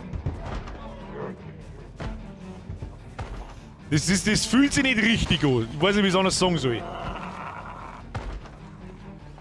Ja, jetzt renn ich da in den Haufen rein, da unten ist auch... Du kannst nicht nirgendwo hingehen, wo keine sind! Wie sollst du da jemals wegkommen? Ja, du kannst ja stampfen, das weiß ich schon. Dass der mir den einmal weggeht. Mir fällt mir nicht, wie soll ich nicht jemals wieder wegkommen, da Laufbürger? Das Lungensymbol heißt, du bist ausgebaut. Ja, das habe ich schon gerade bemerkt. Wir haben auch schon bei weitem nicht mehr so stark zu. Da schau mich, wie weit das die sehen! Ich bin geduckt! Und die sehen durch den Nebel und fangen von da nach da das Laufen an! Da bin ich so spür, das ist meilenweit aus dem Monitor heraus! Das ist halt schon ein wenig ein Blödsinn. Hätte ich gesagt gehabt. Gekratzt, desinfizieren, Alkoholtupfer. So, Bandage für den Kratzer, abgeklagene Pflaster. So ein Kass. Und dann haben sie da über gleich 5 Watt und dann gehst 30 Meter, dann stehen die Nächsten da.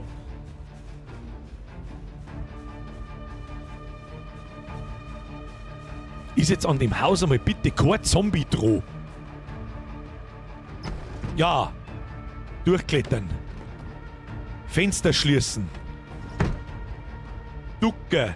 Nimmer sprinten, nimmer laufen, nix davon. Dringend mal wo, Bandagen reinigen. Wichtig. Befülle, Wasserflasche. Trinken. Was haben wir noch? Jetzt ist wieder eine an der Scheibe dran!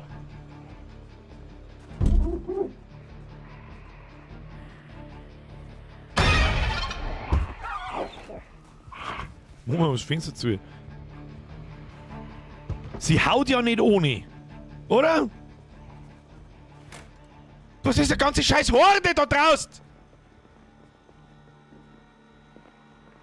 Also das bedeutet, dass es immer wie um einen Score geht, nicht ums ewige Überleben. Was? Ja, aber wenn es nicht ums ewige Überleben geht, um was denn dann?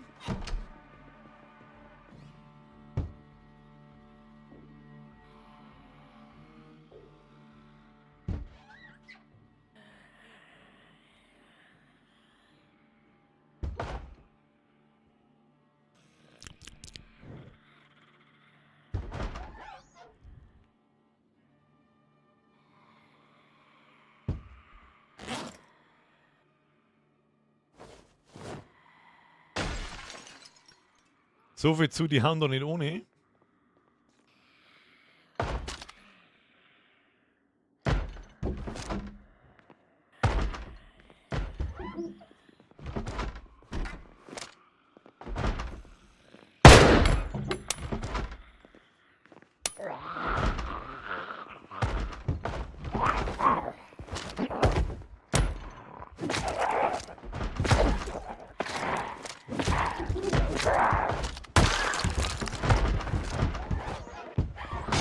Oh shit.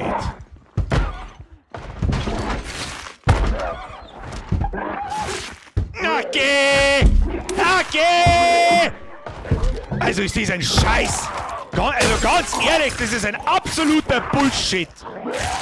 Okay, das war's für heute. So, ich mag nicht mehr. Bescheut um. Jetzt noch? Habt's noch sterben gehört? Also, wie sollst du denn von den Zombies jetzt mal wieder wegkommen? Wie sollst du da wegkommen? Das erklärt mir jetzt jemand. Das ist einfach Scheißdreck. Das ist einfach Scheißdreck. Die sehen 3 Monitore weit durch den Nebel durch. Das ist einfach Dreck. Das war, wenn ich mich richtig erinnert, war das damals nicht so. Jetzt wird's ein Schmarrn, wenn du nicht irgendwo verkriegen kannst. Ja, das meine ich ja. Ich lass mir schon was eingehen. Das soll schon allgemein bedrohlich sein. Aber du kommst ja da nie wieder weg. Nie wieder. Man kann jetzt durch die ganze Map laufen und hoffen, dass ich irgendwo den einen Fleck finde, wo einmal keine Zombies sind und dass die hinter mir weg sind. Na, schwach. Schwach. Ich wüsste nicht, dass das vor 3 Jahren so war. Wüsste ich nicht. Schade. Naja, an alle diese Schleichen nach dem Gameplay. Ich hoffe, sie hatten trotzdem einigermaßen Spaß. Die Parameter der Zombies kann man doch bestimmt anpassen. Ja, aber ich spiele ganz normal Vanilla. Nein, das ist Project Zombie. Nein, das war vor 3 Jahren nicht so. Ist mir wurscht, wie viel Playtime das hast. Ich hab auch gespielt. Das war vor 3 Jahren nicht so und das war vor 5 Jahren nicht so. Und vor 10 Jahren, wie ich es gekauft habe, oder vor 12 auch nicht. Mit dem Baby-Pinguin wird's den kommen, das stimmt. Vanilla ist gleich Hardcore und der Server wird wieder gelöscht. Das weiß ich noch nicht. Im Multiplayer ist ja doch was anderes. Nein, im Multiplayer ist wahrscheinlich nur ein aggressiver Scheißdreck, weil Zombies von der ganzen Map daherkommen. Und immer irgendjemanden singen. Naja, das überlegen wir uns. Mein kleiner Bruder ist voll der Pro in dem Game, der lebt immer Jahre, ich sterbe immer spätestens am 3. Tag. Ich am 1. Also das habe ich angenehmer in Erinnerung. Vor allem beim ersten Mal hat es auch so gut hingehauen. Da haben wir uns auch ein paar Mal... doch, war es Birger, das Game ist wirklich... Ich bin, glaube ich, vor 3 Jahren nicht einmal gestorben. Und vor 5 Jahren haben wir, glaube ich, auch nicht einmal gestorben. Und so bei Zomboid ist, finde ich, der Anfang relativ schwer, aber sobald du mal Apps zum Zuhauen hast, ein bisschen ein Gewand, ein bisschen was zum Essen und ein bisschen Bandagen, dann war das nicht so zack wie jetzt gerade. Das habe ich so nicht in Erinnerung, da braucht es mir jetzt auch keine Scheiße erzählen, ich habe das Spiel auch gespielt, dass das schon immer so war, dass die Zombies von 3 Bildschirmen Entfernung das Laufen anfangen und nie wieder aufhören. Und nie wieder die Aggro verlieren. Das ist Bullshit und das wisst's. Ich hab nicht gesagt, dass das Spiel leicht ist. Das habe ich nicht gesagt. Aber das hier war jetzt Bullshit. Und es kann sich keiner schön schmerzen. Und dass so viele Zombies auf dem Haufen sind, das war damals auch. Das rede ich nicht. Ich rede davon, dass Zombies triggert werden, während dem Nebel 3 Bildschirme weiter. Das brauchst du mir nicht verzeihen. Das ist Schwachsinn. Das war nicht so. Und da hast Zombies auch abhängen können. Du bist einmal um ein Haus gelaufen, hast Straßenseiten gewechselt und dann waren die auf der anderen Straßenseite, die waren einfach weg. Jetzt, wenn ich mir ein Hauseifer kriege, dann hauen sie die Fensterscheiben ein und kommen einfach. Was ist denn das für ein Dreck? Ich war schon früher durch da, allein vom Zuschauen. Das Spiel ist, um das geht es. Es geht nur um die Mechanik, die Zombies abzumengen. Ja, ist schon immer so. Nein, ist nicht. Und es macht jede Kleinigkeit in dem Spiel macht einen Sinn und hat einen Sinn und Zweck. Jedes kleine Item kann irgendwas, auf so viele Details ist da aufgepasst worden und so weiter, aber Zombies sehen 3 Kilometer weit durch den Nebel durch. Das war nicht so. Schade. Ich sag's offen, du spielst auch wie ein Gichtel. Du drückst jede Interaktion wie das Fenster öffnen, E drücken, Fenster öffnen, durchschlüpfen, E drücken halten. Was hat das mit dem Gichtel zu tun? Bloß weil ich die Shortcuts nicht auswendig kann, weil ich es schon seit 3 Jahren nicht mehr gespielt habe. Was hat das mit dem Gichtel zu tun? Ich weiß halt nicht. Was hat das damit zu tun, dass mit Zombies 3 Straßen lang verfolgen? Sag! Schmatze! Na dann, bis Montag beieinander. Dann verstecken wir uns wieder, oder? Das heißt, Montag ist, glaube ich, Verstecker. Mittwoch war jetzt... stimmt, das Baumenü habe ich nicht gelesen. Scheiße, hätte ich mal das Baumenü gelesen, dann hätte ich gewusst, dass ich, wenn ich natürlich durch E, wie soll ich sagen, mit E durchs Fenster grabe werde, dann warten alle Zombies weg. Da hätte sich nichts gefeit dann. Stimmt, wie habe ich das vergessen können?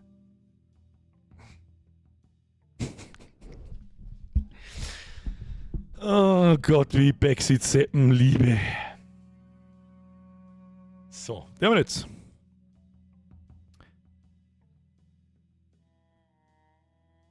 Wulfrig, Vorsicht, du hast hier keine Narrenfreiheit, okay? Und was ist mit dem Baumenü? Ich habe kein Baumenü gesehen. Gibt es vielleicht bei der Fortbewegung einen Unterschied zwischen Crouchen und Gehen und Schleichen? Ja. Ja, da gibt es einen Unterschied. Du kannst geduckt gehen, du kannst geduckt sprinten und ich sage ein, also ich bin oft geduckt gesprintet, da sage ich nichts, das habe ich früher aber auch da. Und deswegen war es auch nicht so. Nein, es war nicht so. Die Zombies hatten sich abhängen lassen. Wenn sie irgendwo eine Sichtlinie verlieren und du, ich sage jetzt einmal, einen Bildschirm Abstand hast, dann bist du den Zombies mit dem Schleicher davongekommen. Die verlieren irgendwann. Und spätestens, wenn du in ein Haus eingegangen bist, hast zugemacht und so weiter, dann haben die irgendwann gekommen. Da war aber gar kein Zombie nicht einfach weg. Die haben einfach zu dritt, zu viert, zu fünft durch die Scheiße da durchgegangen. Und wenn das jetzt, ich möchte jetzt wissen, ob das mit der Duftspur stimmt.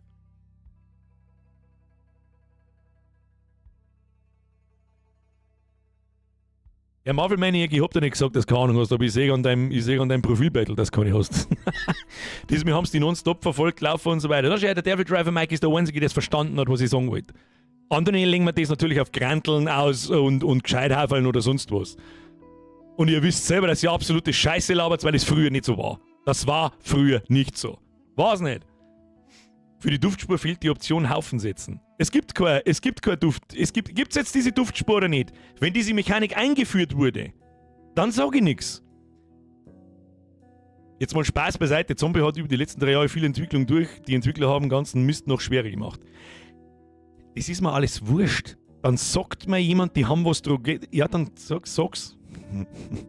Sag, dass sie es geändert haben, dass die Zombies weiter sind.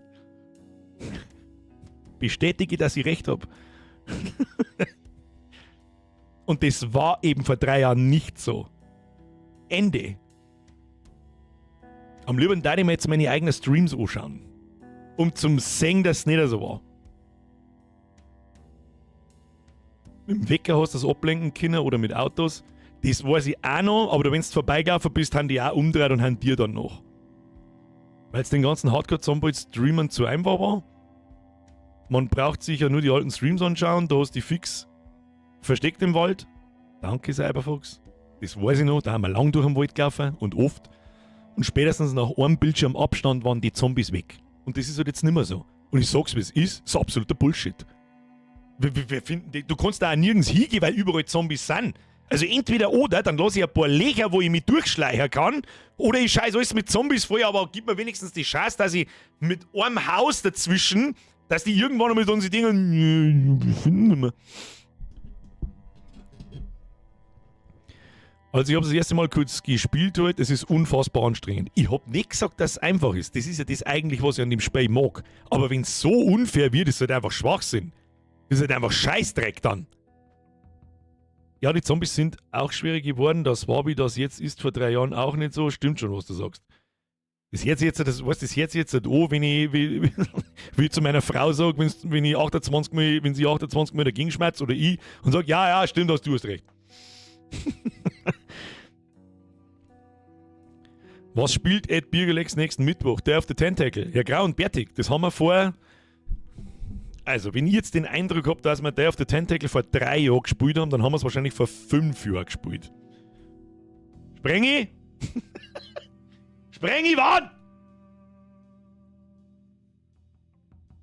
Danke, Capricorn, das ist ein Unterschied zwischen schwer und unspielbar. Ja, das stimmt. Pass auf. Day of the 10. 5 Jahre! Ich hab recht gehabt. Ja, ich weiß jetzt auch nicht so genau, gell?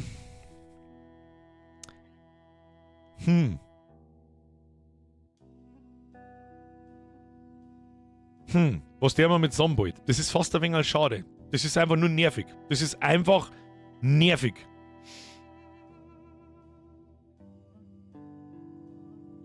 Ich hab nichts dagegen, wenn es anspruchsvoll ist, aber wenn es ein Serienhaufen Scheiße ist, dann weiß ich nicht, ob ich das nochmal da mag und dann Community-Zock draus machen mag. Ich überlege nämlich gerade so, wenn wir da zu 5 umeinander rennen oder ich habe einen 10-Slot-Server gekauft, ich voll Depp. Aber gut, kostet 10. Oder im Mod umeinander, ja, aber einen Scheißdreck werde ich tun und an dem Server umeinander murkseln. Ganz bestimmt nicht. Das tun wir nicht. Wir brauchen noch einen Turmbau 2.0 in Sons of the Forest. Wieso sollte man den brauchen? Gibt es einen Easy-Mode? Ja, den mag ich ja auch nicht. Ich möchte einfach bloß, hallo, Sichtweite, Zombies, 800 Kilometer. Ja, machen wir halt wenigstens 400 Kilometer bloß. Naja. Ah, nur da! Mehr als 40 Monate. Kuss auf die Nuss. Oh, jetzt fast übersehen. 40 Monate. Kuss auf die Nuss. Vielleicht kann man da was konfigurieren. Ja, 100%ig. Kann man da mit Mods und Configs und keine Ahnung was umeinander wursteln. Aber der eigentliche Plan war, ich habe Zombie halt anders in Erinnerung. Und ja, nimm Vanilla, da brauche ich nicht lange umeinander da, mache einen Server, aber ich werde einen Scheißdreck machen. Und, jetzt an dem Server umeinander meinen. Nein. Das der wir nicht nochmal. Die Pony am Mittwoch. Die Frage ist, was für uns?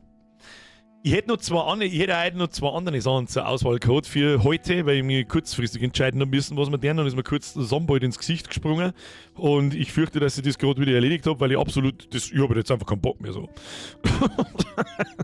Endlich, seit einem Jahr habe ich keinen Stream mehr erwischt. Halleluja. Oh, du bist gleich richtig zum Eine-Ragen gekommen. Ich habe bei Day of the Tentacle damals meine Mitgliedschaft abgeschlossen. 59 Monate her. Ist das der Ernst? Ist heute minus, warte mal. Heute minus, wie viel? 59 oder 50? Wo waren wir? 59 Monate. Was war da für ein Tag? Es war am 8. August 2021. Ja, das kannst du hingehen. Das kannst du hingehen. Also, das war Ende Juli. Ende Juli haben wir gespielt. Wir haben Day of the Tentacle 2021 gespielt am 21. und 28.07. Fangen wir heute vom ersten Deponia an. Aber im Winter möchte ich ja das Beste spielen. Wir schaffen ja bloß noch eins. Und über den Winter. Also, da habe ich Thimbleweed Park noch auf. Gibt es da nicht mittlerweile schon 4 Teile? Deponia, Chaos on Deponia, Deponia Doomsday und Goodbye Deponia. Es ist nur noch eine Frage von Stunden, bis wir dem Organon endlich das Signal zur... Wie lange dauern denn die? Weiß man, wie lange die dauern? Da haben wir schnell How Long to Beat. Deponia. Schauen wir mal, was da so kommt. Da kommen einige Spiele. 8 Stunden, ich nehme mal die Zeit von Main und Extra, 9,5 Stunden, bisschen lang, 33 Stunden, das ist die Complete Journey, ja gut. Deponia Doomsday, 12 Stunden, Chaos on Deponia, 11,5 Stunden, Goodbye Deponia, 12 Stunden und das erste 9,5. Ich weiß nicht, ob Deponia einfach nur Deponia als erste ist, ich nehme mal schon an. Der Philipp, der Vlogger, schreibt Resi 1 weiter.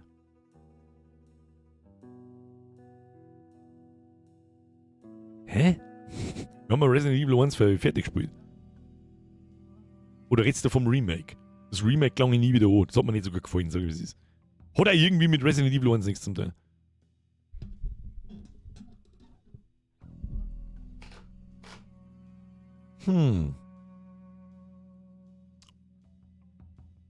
Ich war jetzt für Bomberman Community Zock. Wo gibt's denn Bomberman? Gibt's auf Steam Bomberman? Weißt, Bomberman ist aber halt auch so eine Sache, da wir ich nicht bloß grantig und dann auch mit irgendwelche random Leute im Chat, wofür ich mich jetzt übrigens schon wieder entschuldige. Ich hoffe, ihr seid lange nur dabei. Ihr wisst, wer die Fotzen aufreißt, fangt da nicht. Aber bei Bomberman im Community-Zock kommt diese Maus und fliegt halt da aus dem Fenster raus. Da ist halt dann Schluss mit, das war jetzt ein Spaß. Resident Evil Village DLC? Welchen? Den mit der blonden Tochter? Den haben wir auch gespielt. Im Horror Oktober an Halloween, glaube ich sogar. Vor 3 Jahren, wann er rausgekommen ist. Scary Shawarma Kiosk, nicht gegangen, Mauer. Resi 2 Remake haben wir doch schon gespielt. Was hat ihr besucht, alle? Ich wäre für ein Blobby-Volley Community-Turnier.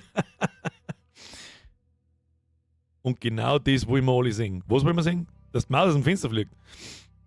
Oh, GeoGuessr war eigentlich auch ganz lustig. Ich weiß nicht, ob wir da im Stream drüber geredet haben schon oder ob das irgendwann einmal einfach so, ob ich da mit dem Flash so random drüber geredet habe. Wir könnten mal spielen, wer in Indien, also auf der Google Maps Karten, da kann man doch das kleine gelbe Manschkerl so umeinander werfen. Und wer in Indien einen Pfleg findet, wo er sich hinwirft und rundherum schaut und keinen Müll am Boden findet, der hat gewonnen. Das finde ich ein gutes Spiel.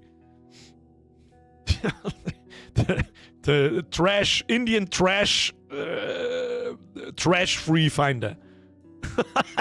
Dann muss Bomberman wohl als Open-End-Stream ankündigen, das kann gut passieren. Na, Bomberman, ich weiß jetzt auch nicht. India Street View, no Trash Speedrun. Das Spiel hat aber noch nie gewonnen. Eine unendliche Geschichte. Das ist zwar gar nicht so unernst gemeint. Es gibt, ich hab's mit dem Flash ein wenig da, zur Gaudi halt, wir haben uns halt belustigt drüber. Das hat für eine Zeit gedauert, bis du einen Pfleg in Indien findest, wo du die im Kreis drehst und rundum schaust und keinen Scheißdreck am Boden findest. Das ist schwierig. Indian Street Shit der 360 Noscope. Ja. Also gut, das mit Project Zomboid, ich glaube, das, ne, weiß jetzt auch nicht so recht. Ich weiß jetzt auch nicht so recht, gell?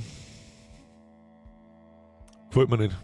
Na, das ist nichts. Schieben wir wieder in die Mülltonne hinein. Dann habe ich noch 2 Auswahlen gehabt heute, nämlich Monkey Island 2 und Indiana Jones Fate of Atlantis. Um so ein bisschen eine Mischung aus Retro-Reise und Adventure einzumachen. Randall's Monday haben wir auch immer noch. Das dauert aber ewig. Schreiben wir das mit 2L. Randall's Monday. Na, vielleicht mit Urmeln. Randall's Monday. Ja, hier, Randall's Monday. Das dauert 17 Stunden. Fabi von Vetia Daisy, na. Gibt's den Stream vom Village DLC irgendwo? Oh, da musst. Das ist ein einzelnes Video. Wenn du Glück hast, ist in der Playlist von Resident Evil Village drin. Ansonsten muss die ewige Playlist durchgehen bis. Warte mal.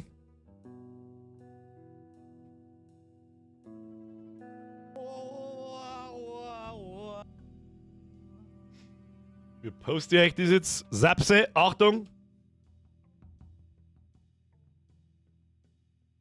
Haben schnell gefunden. Der ist auf nicht gelistet. Der war von vor 3 Jahren gestreamt. Das kann ich nicht glauben. Wann haben wir das gestreamt? Diese ungenaue Scheiße von YouTube. Village. Das war 22, das war vor 4 Jahren, Alter. Metro Exodus habe ich offstream durchgespielt. Das können wir so nicht spielen. Most zoomt ja leider erst am 16. Donnerstag. Wir haben das erste Most noch nicht einmal gespielt und im Sommer, ich tue vieles im Sommer, aber nicht mein VR-Brain aufbauen. Das neue Assassin's Creed Black Flag Resynced, lieber das Spiel nicht mal, wenn es das letzte Spiel auf dem Planeten ist. Wer immer noch Ubisoft Geld in den Rachen wirft, dem kann ich nicht helfen. Oder weißt du, was fein wäre? Einmal Reforger und richtig Roleplay-mäßig durchziehen. Dafür da müsste die beim Militär gewesen sein, dass ich das kannt. Was sagst du eigentlich zu der Sauerei von Sony, dass die ganzen Discs fürs PlayStation einstampfen wollen? Was willst du dagegen tun, sage ich dir dazu? War klar, dass das irgendwann kommt. Natürlich, es interessiert mich halt ein Scheißdreck, weil ich keine PlayStation habe. Selber schuld, gekauft am PC. Und ich auf dem PC bin seit 15 Jahren jetzt bald gewohnt, dass ich die meisten Spiele digital kaufe. Und ich vertraue halt Steam, dass die nicht hergehen und mir sagen, oh, das war bloß eine Lizenz, oh, das hast du jetzt nicht mehr und so. Nein, so der Arschloch-Move vom Sony. Und die einzige Sprache, die sie sprechen würden, ist, keiner von euch kauft sich mehr PlayStation oder PlayStation-Spiel. Leider Gottes haben wir Leute in der Community, die sich GTA 6 wieder vorbestellen, als dass es am Release-Tag nicht geben. Keiner braucht sich beschweren. Keiner. Niemand. Keine Sekunde. Löwenmann, was? Wir war's einfach mal für einen Stream Counter-Strike mit dem Flash, weil ich's kotzen krieg. Weil ich's kotzen krieg einfach. Aber ja, es ist eine Überlegung. Aber ich habe so lange keine Shooter mehr gespielt, Alter. Und wenn ich mir dann irgendeine dämliche Backseat-Scheiße von irgendeinem Trottel in diesem Chat durchlesen muss, dann ist halt Polen offen. Und auf das habe ich keinen Bock. Richtig, absoluter Boykott für die PS6. Mit Sicherheit. Skalpak freuen sich. Rimworld, Herr Marvel Maniac. Ich finde übrigens, was jetzt mal kurz mal schnell gesagt wird, Press F für den Marvel Maniac, der ist ähnlich wie, scheiße, wie der geheißen. Ähnlich wie der Herr Cartoon, der ist halt sogar da. Schau hier, der ist halt sogar da. Ja, mal angemault werden, zwinkern und immer noch da sein. Press F für beide, übrigens. Geht, es gibt offensichtlich auch normale Linke. Hab Red Dead 2 durch und muss sagen, das war das beste Spiel, das ich jemals gespielt habe. Herr Baumdrossel, ich darf vielleicht nicht sagen, also das ist natürlich persönliche Einschätzung, nicht das Beste jemals, das ich gespielt habe, aber in der Top 10 Lifetime, ja. Schau das Henno LP von Reforge an, der hat auch keine Ahnung und einen Spaß seines Lebens. Der Henno kann sich in den scheißen und das Gesicht eincremen damit und hat da auch den Spaß seines Lebens. Einmal voll wie Squad, immer voll wie Squad. That's the spirit. Blöde Frage, was ist eigentlich der Kubala-Sepplim? Weiß ich nicht, der wird wahrscheinlich pleite gegangen sein und hat seine Schulden nicht mehr zahlen können, jetzt haben sie ihn eingesperrt, was weiß ich denn. Leoflix schreibt, die das Rockstar zutrauen, dass bei GTA 6 digitale Datenträger eine künstliche Verknappung machen. Na, warum sollten sie denn das tun? Das ist... Leoflix, ich bin mir nicht ganz sicher, ich glaube, das ist schon das zweite Mal, dass die dümmste Scheiße, die ich heute lese, die von dir kommt. Was ist da eigentlich los? Wieso sollten sie das tun? Wolltest du nicht nur das Leon Must Die Forever spielen? Was ist denn das mit dem Resident Evil DLC? Was ist denn das genau? Das ist ja ein kostenloser DLC. Was kann das? Das ist mit dem Scheiße, wie heißt der? Schande bei meinem Haupt, der Sprenger, ich hab mir eine Figur davon geschnitten, der Hank. Hank heißt der, oder? Hey, ich bin für auch da, wegen der dümmsten Scheiße. Ja, deine ist die dumm-lustigste Scheiße. Das andere ist einfach dumm-dämliche Scheiße. Das ist schmaler Grad, aber er existiert. Herr Cartoon! Ich bin wie eine Zecke, mich wirst du schnell nicht mehr los. Goddammit! So, neue Beleidigungen ausdenken, neues Anfacken ausdenken, es muss immer weitergehen. Irgendwann kriege ich es schon wieder weiter. Resi DLC kostenlos, ja, das glaube ich, weiß ich, dass der kostenlos ist. Jetzt warte mal, Requiem. Resident Evil Requiem ist übrigens gerade im Angebot. Es kostet 56 € anstatt 70. Leon. War grandios gutes Spiel, da kannst du sagen, was du willst.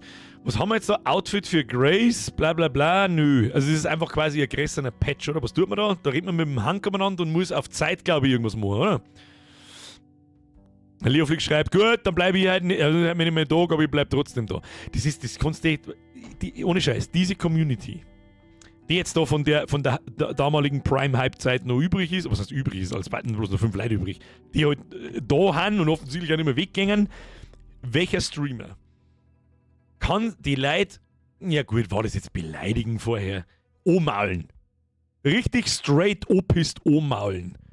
Und alle reden einfach 5 Minuten später weiter, als wäre nichts gewesen. Wo? Verstehe ich nicht. Salim schreibt, was ist denn das für ein Shirt eigentlich? Was das für ein Shirt ist?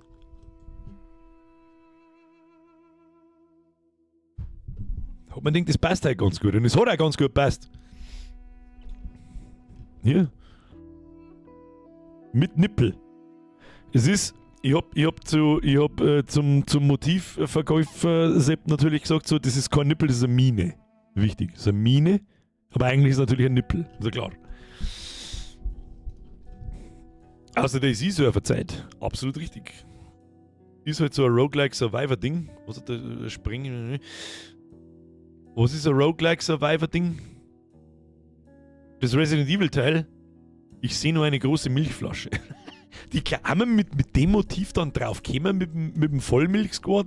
Bin ich mir nicht mehr sicher. Wann gibt es eigentlich einen Sprengi, du Trottel-Counter? Stimmt, wo haben die ganzen Counter eigentlich hin? Das ist unsere Mentalität, wir wissen einfach, wo wir beim anderen dran sind. Man darf auch nicht vergessen, wenn die anderen Streamer von einem gelangweilt sind, werden diese gleich gebannt.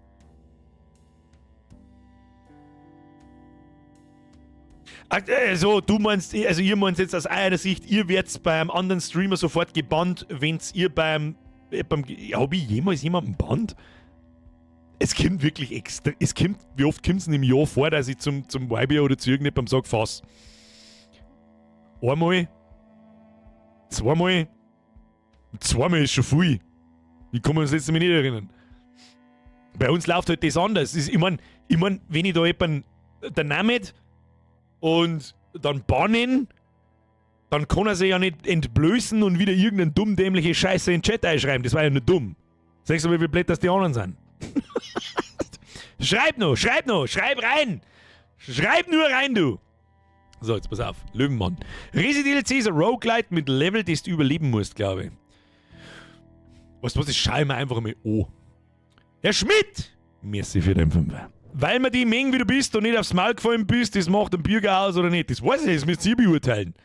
Aber ja, sicherlich bin ich, wenn ich pisst bin und dann fragt mich der falsche Frage, ja, dann hast du verschissen, Alter. Dann kannst du auch sagen, was du möchtest. Der Leo schreibt, Frage, was war meine erste dumme Scheiße, die ich gesagt habe, war nicht meine Absicht?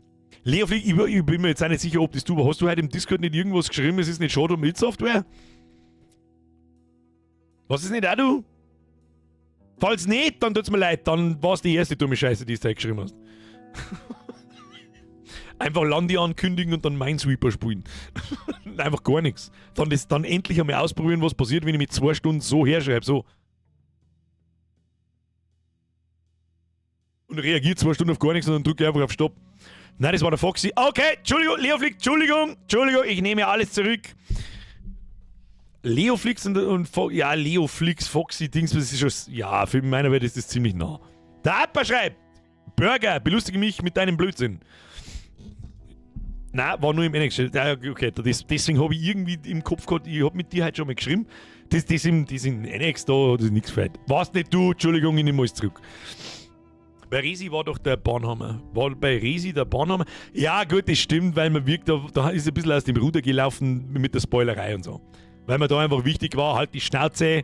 Und manchmal hat es halt so ausgeschaut, jemand hat gerochen, das hat gestimmt und für die Mods hat es halt so ausgeschaut, als hätte er vorgesagt und ist halt sofort getimeoutet worden und da ist ein bisschen Stress entstanden, was ich irgendwo auch nachvollziehen kann. 100 neue Abos und 15.000 Euro Donos, das passiert dann. Oh, wie viel Verzögerung habt ihr nicht? Cross, auf was ist das bezogen? 100 neue Abos und 15.000 Euro Donos, das passiert dann, wenn ich was mache. Landi ankündigen und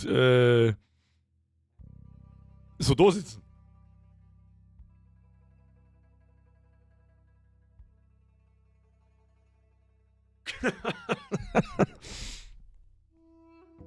Das ist auf die, okay, ja, hab mir schon gedacht.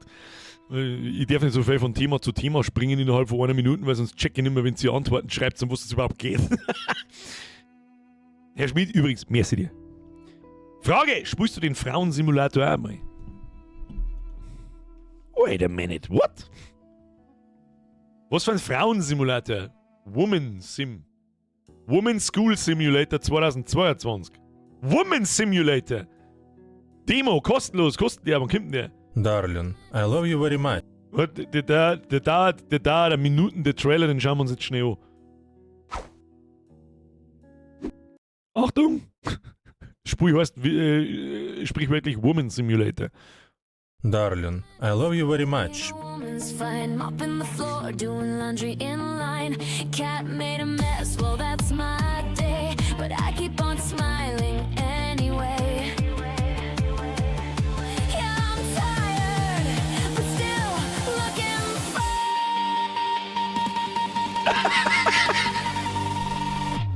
Being a woman is cool, being a woman's fine. I'm tired as hell, but still I shine. Washing and cleaning, a daily run. True crime's playing, that's my fun. But please, be a good wife and don't make me angry. A woman is cool. Wieso hab ich denn nur Unterhosen ohne Fußfeste? Being a woman's fine, scrubbing and wiping, wish I could recline. Life's not easy, but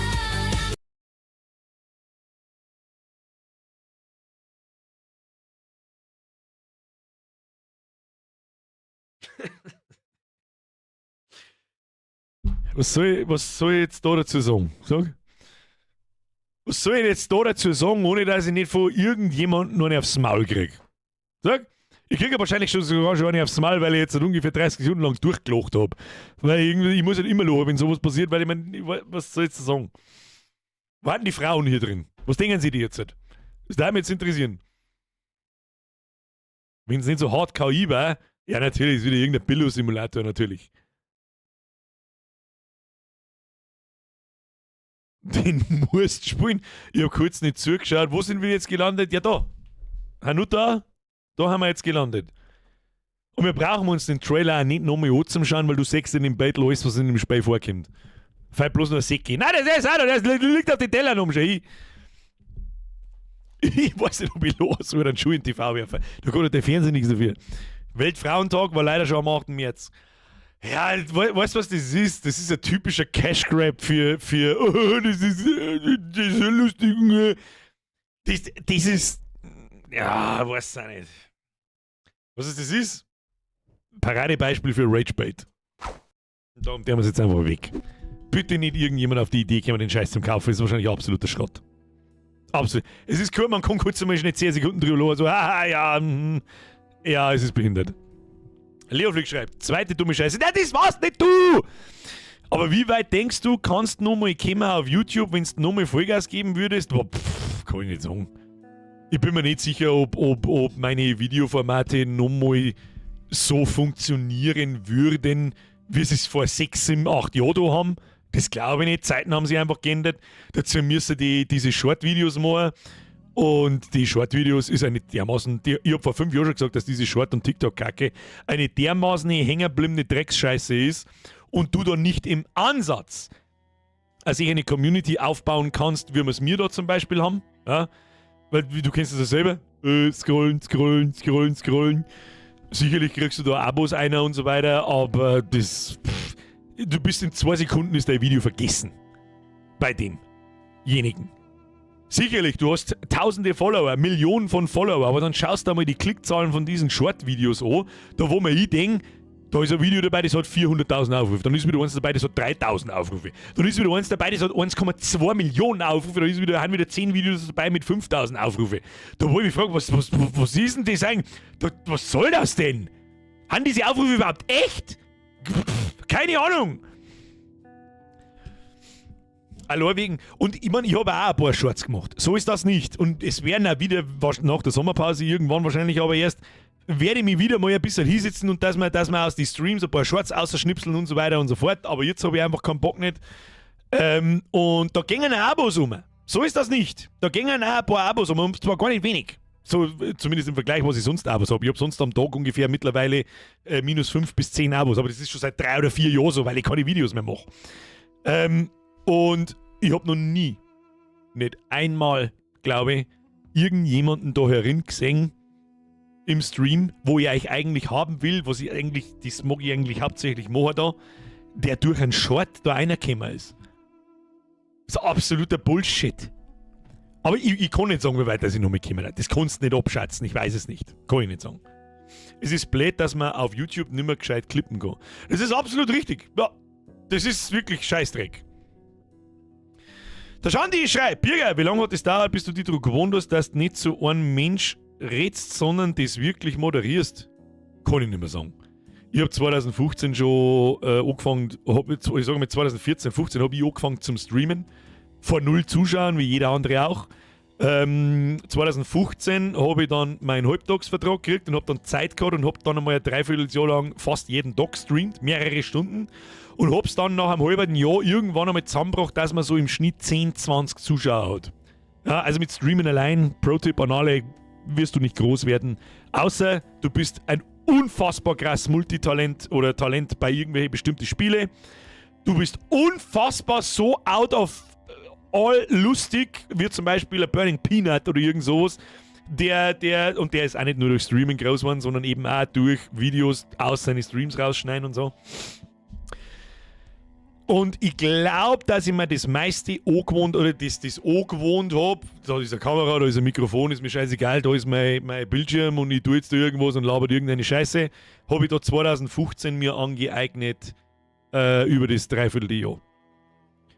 Und hab dann natürlich, wenn wir 2019 zum Streamen angefangen haben und dann waren wirklich Leute herin, ernstzunehmende Zahlen da herin im Stream, dann, keine Ahnung, bin ich einfach reingewachsen.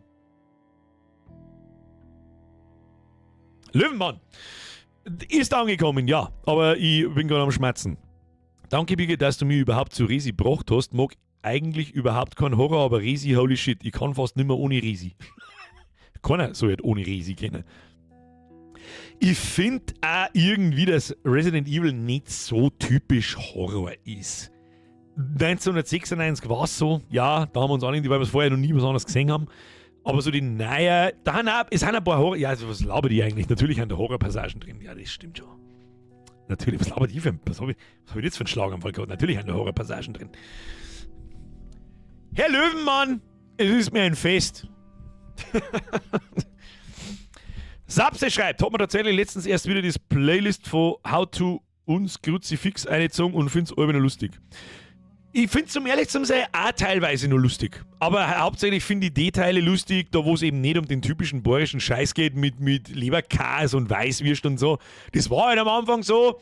Ich bin den Videos nicht böse und ich habe es damals auch lustig gefunden, aber jetzt einfach 9 Jahre später.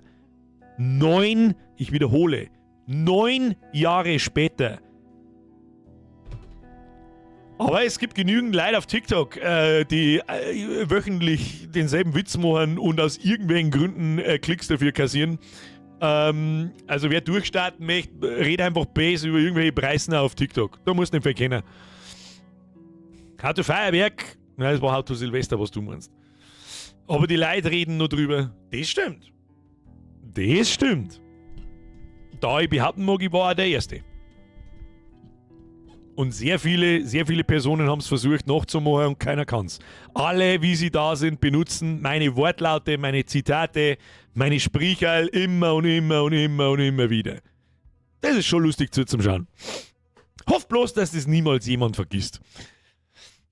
Denk an dein Kruzifix für TikTok, da weiß man, wo der Nagel hängt. Ja, und das ist, wie lange ist denn das her? Wie alt ist denn das? Das kommt mir auch vor, als wäre es jetzt vor 2-3 Jahren gewesen. Das ist wahrscheinlich auch schon wieder 6 Jahre alt. TikTok? Kruzifix TikTok ist exakt 5 Jahre und 3 Monate alt. Kruzifix, Alter. Und da war es schon so eine hirndepperte Behinderten-Scheiße, dass ich mir wirklich denke, sag mal, habt ihr den Verstand verloren? Was ist mit euch? Was zur Hölle ist mit euch? Und heute ist es noch viel schlimmer.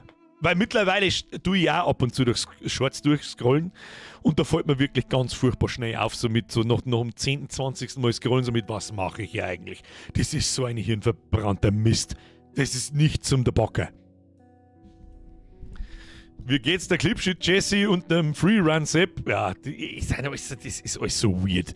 Das waren damals schon so krasse Zahlen und es ist nichts dahinter. Nichts. Es ist nichts dahinter. Und das ist irgendwo auch schade, aber irgendwo auch klar, weil wenn deine Videos bloß 20 Sekunden dauern und du einen lustigen Witz machen kannst, den du noch bei ein paar Männern abgeschaut hast und das fällt da kaum auf. Das ist das, was ich so krass finde. Da ist wirklich... Wir haben da Videos teilweise 1:1 nachgemacht worden. Der andere aufgeschwemmte Vollmongo, der hat meine How-to-Saufmaschine einfach nachgebaut. Er hat es einfach nachgebaut, hat das Video gemacht, hat teilweise 1:1 die gleichen Sätze geredet wie ich in meinem Video. Macht und kaum fällt's auf.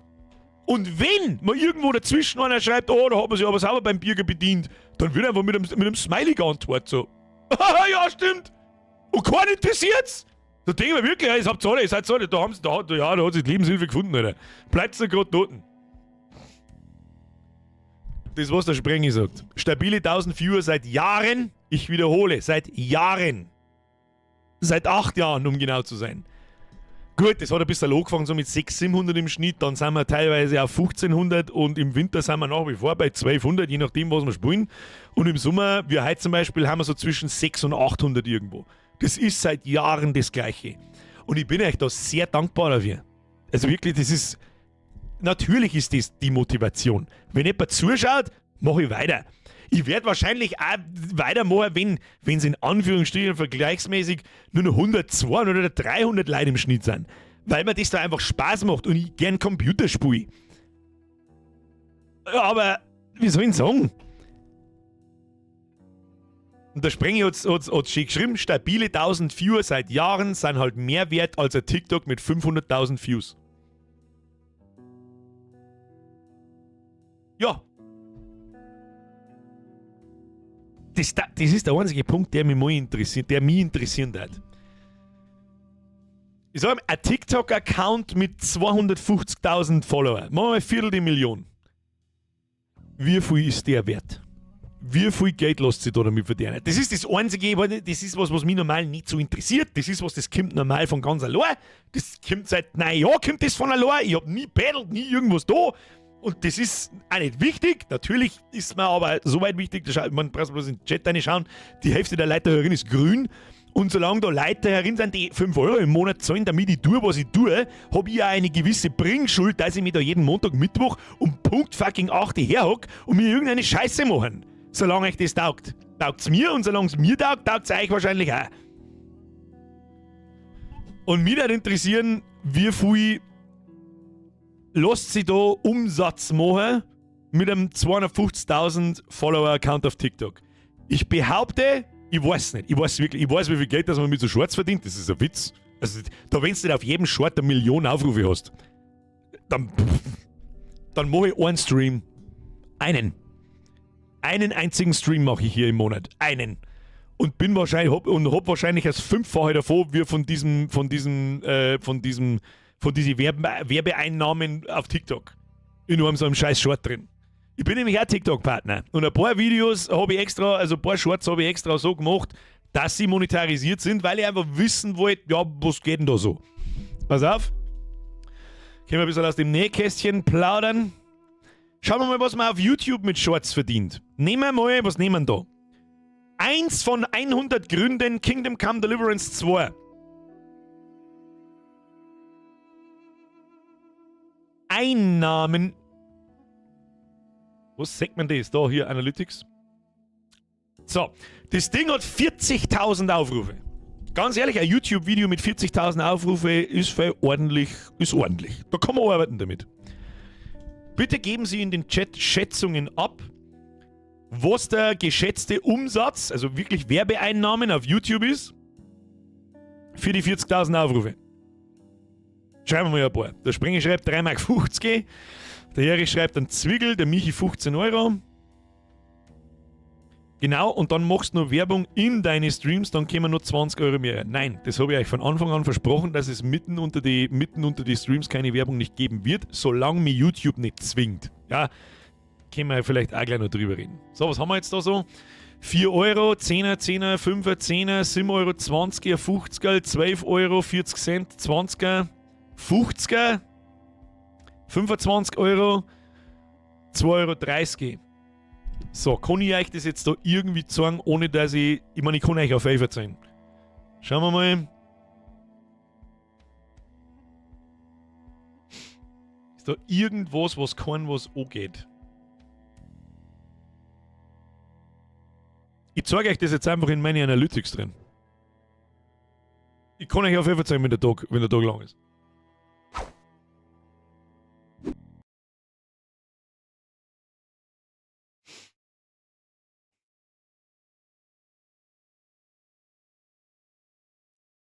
€4,37.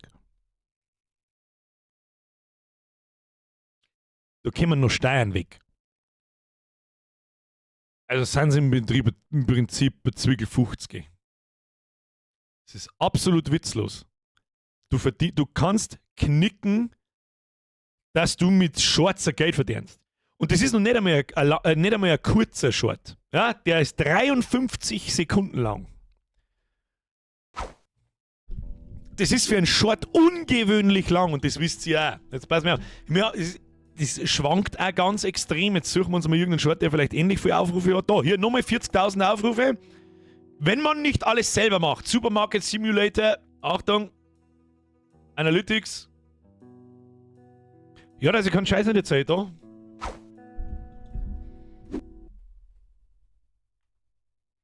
$40.110 Aufrufe, 4,42 Euro. 40 Abonnenten. 40. Das ist auch nicht wenig. Bruder, wenn du anfängst mit YouTube, sind 40 Abonnenten, das sind 40 Menschen, die da hingedruckt haben und gesagt haben, geil, follow. Ich glaube nicht, dass auch nur ein einziges Mal einer von denen Leuten da in einem Stream herin war.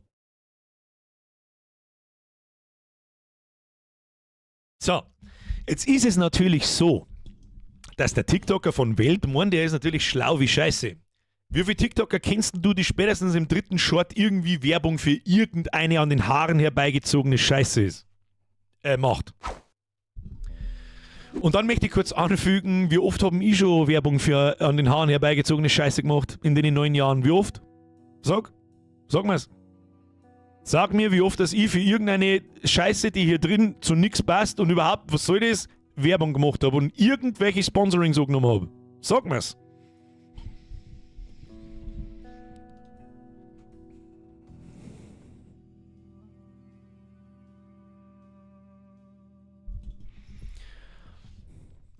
Zero.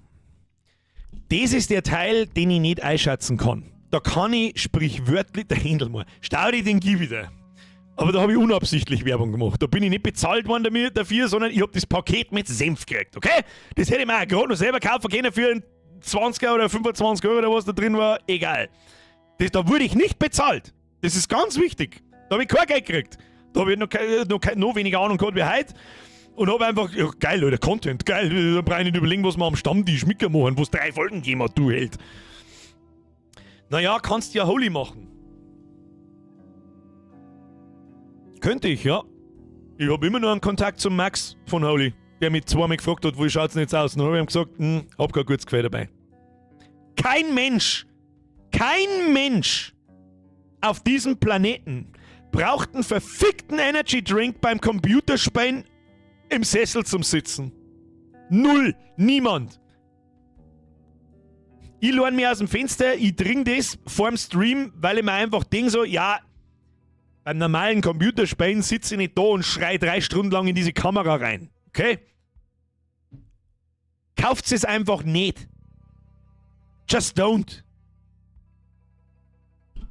Und ich bin jedes Mal labert ich umeinander, wie mich nervt, wenn dann, Alter, jetzt kommt von YouTube selber schon so viel Werbung für Leute, die kein Premium haben. Ich hab Premium, deswegen stickt mir das nicht so. Und dann ist der Teil, der einer einfach, also zwischen der YouTube-Werbung machen wir jetzt auch noch im Video selber Werbung für irgendeinen Rotz, der in 9 von 10 Fällen bei keinem irgendwas miteinander zum Tor hat. Dann der aufgeschwemmte Vollspacker auf TikTok, der alles kopiert, was ich jemals gemacht habe, labert irgendeine Scheiße von Leberkäse, ja mal so nicht essen und das. 5 Minuten später macht er Werbung für einen Hupsi, sein scheiß Glasl Leberkäse. Der schmeckt wie ein Papperdeckel. Da muss ich, und das, so haben wir jetzt überall drauf gekommen, mich nicht interessieren, ich sage jetzt mal, in einem Video, das, in einem Short oder einem TikTok, das 50.000 Aufrufe hat und du machst da Werbung für irgendwas. Wie oft kriegst du da jemanden dann dazu, dass er das Ding kauft? Meinetwegen ein Merch, meinetwegen. Oder halt, Merch ist halt jetzt wieder was anderes. Ich verkaufe auch Merch. Ich mache mein Merch selber. Teilweise hilft mir der Chris natürlich auch dazu. Aber das ist was anderes. Da mache ich Werbung für meine eigenen Sachen. Das ist kein Sponsoring, Alter. Wer das gut findet, was ich mache, wer vielleicht Fan ist, was ich mache, der kann sich dann so ein T-Shirt kaufen. Das ist nicht, als wir der, weiß ich nicht, Brennöl zu mir kommt und sagt, hey, machen wir Werbung für unsere Ölplattform in die Niagara-Fälle. Ja, das machen wir. Wie schaut's auf TikTok aus mit Einnahmen? Oh, da müsstet ihr jetzt lang, ich habe schon lange kein Short mehr aufgegangen auf TikTok, da müsstet ihr jetzt lang umeinander rein, bis ich das finde. Das finde ich wahrscheinlich nicht auf die Schnelle. Aber ähnlich. Relativ ähnlich wie da auf YouTube. Irgendjemand hat es sogar ausgegeben, was spreng ich?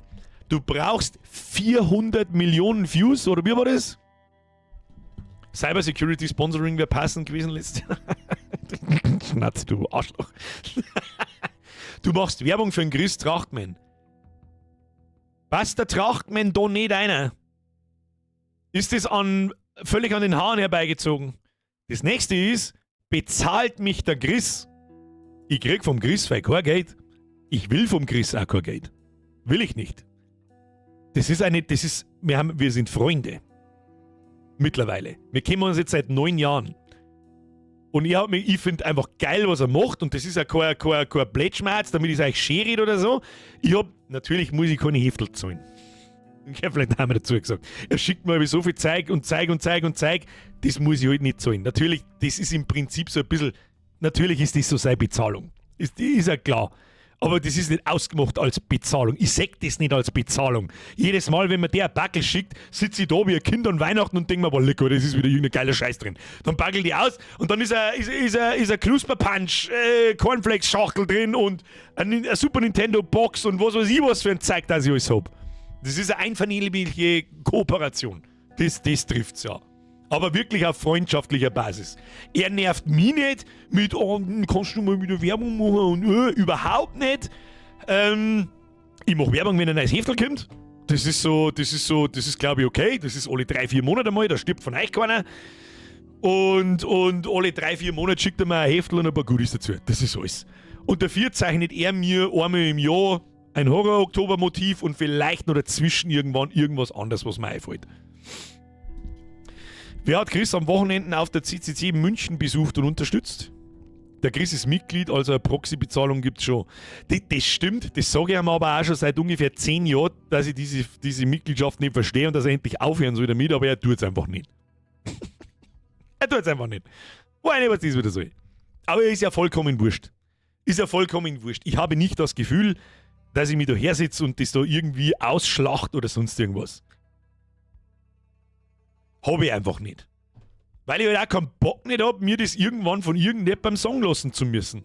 Und deswegen glaube ich, gibt es auch so gut wie keinerlei Hater. Weil es hier keine Angriffsfläche gibt.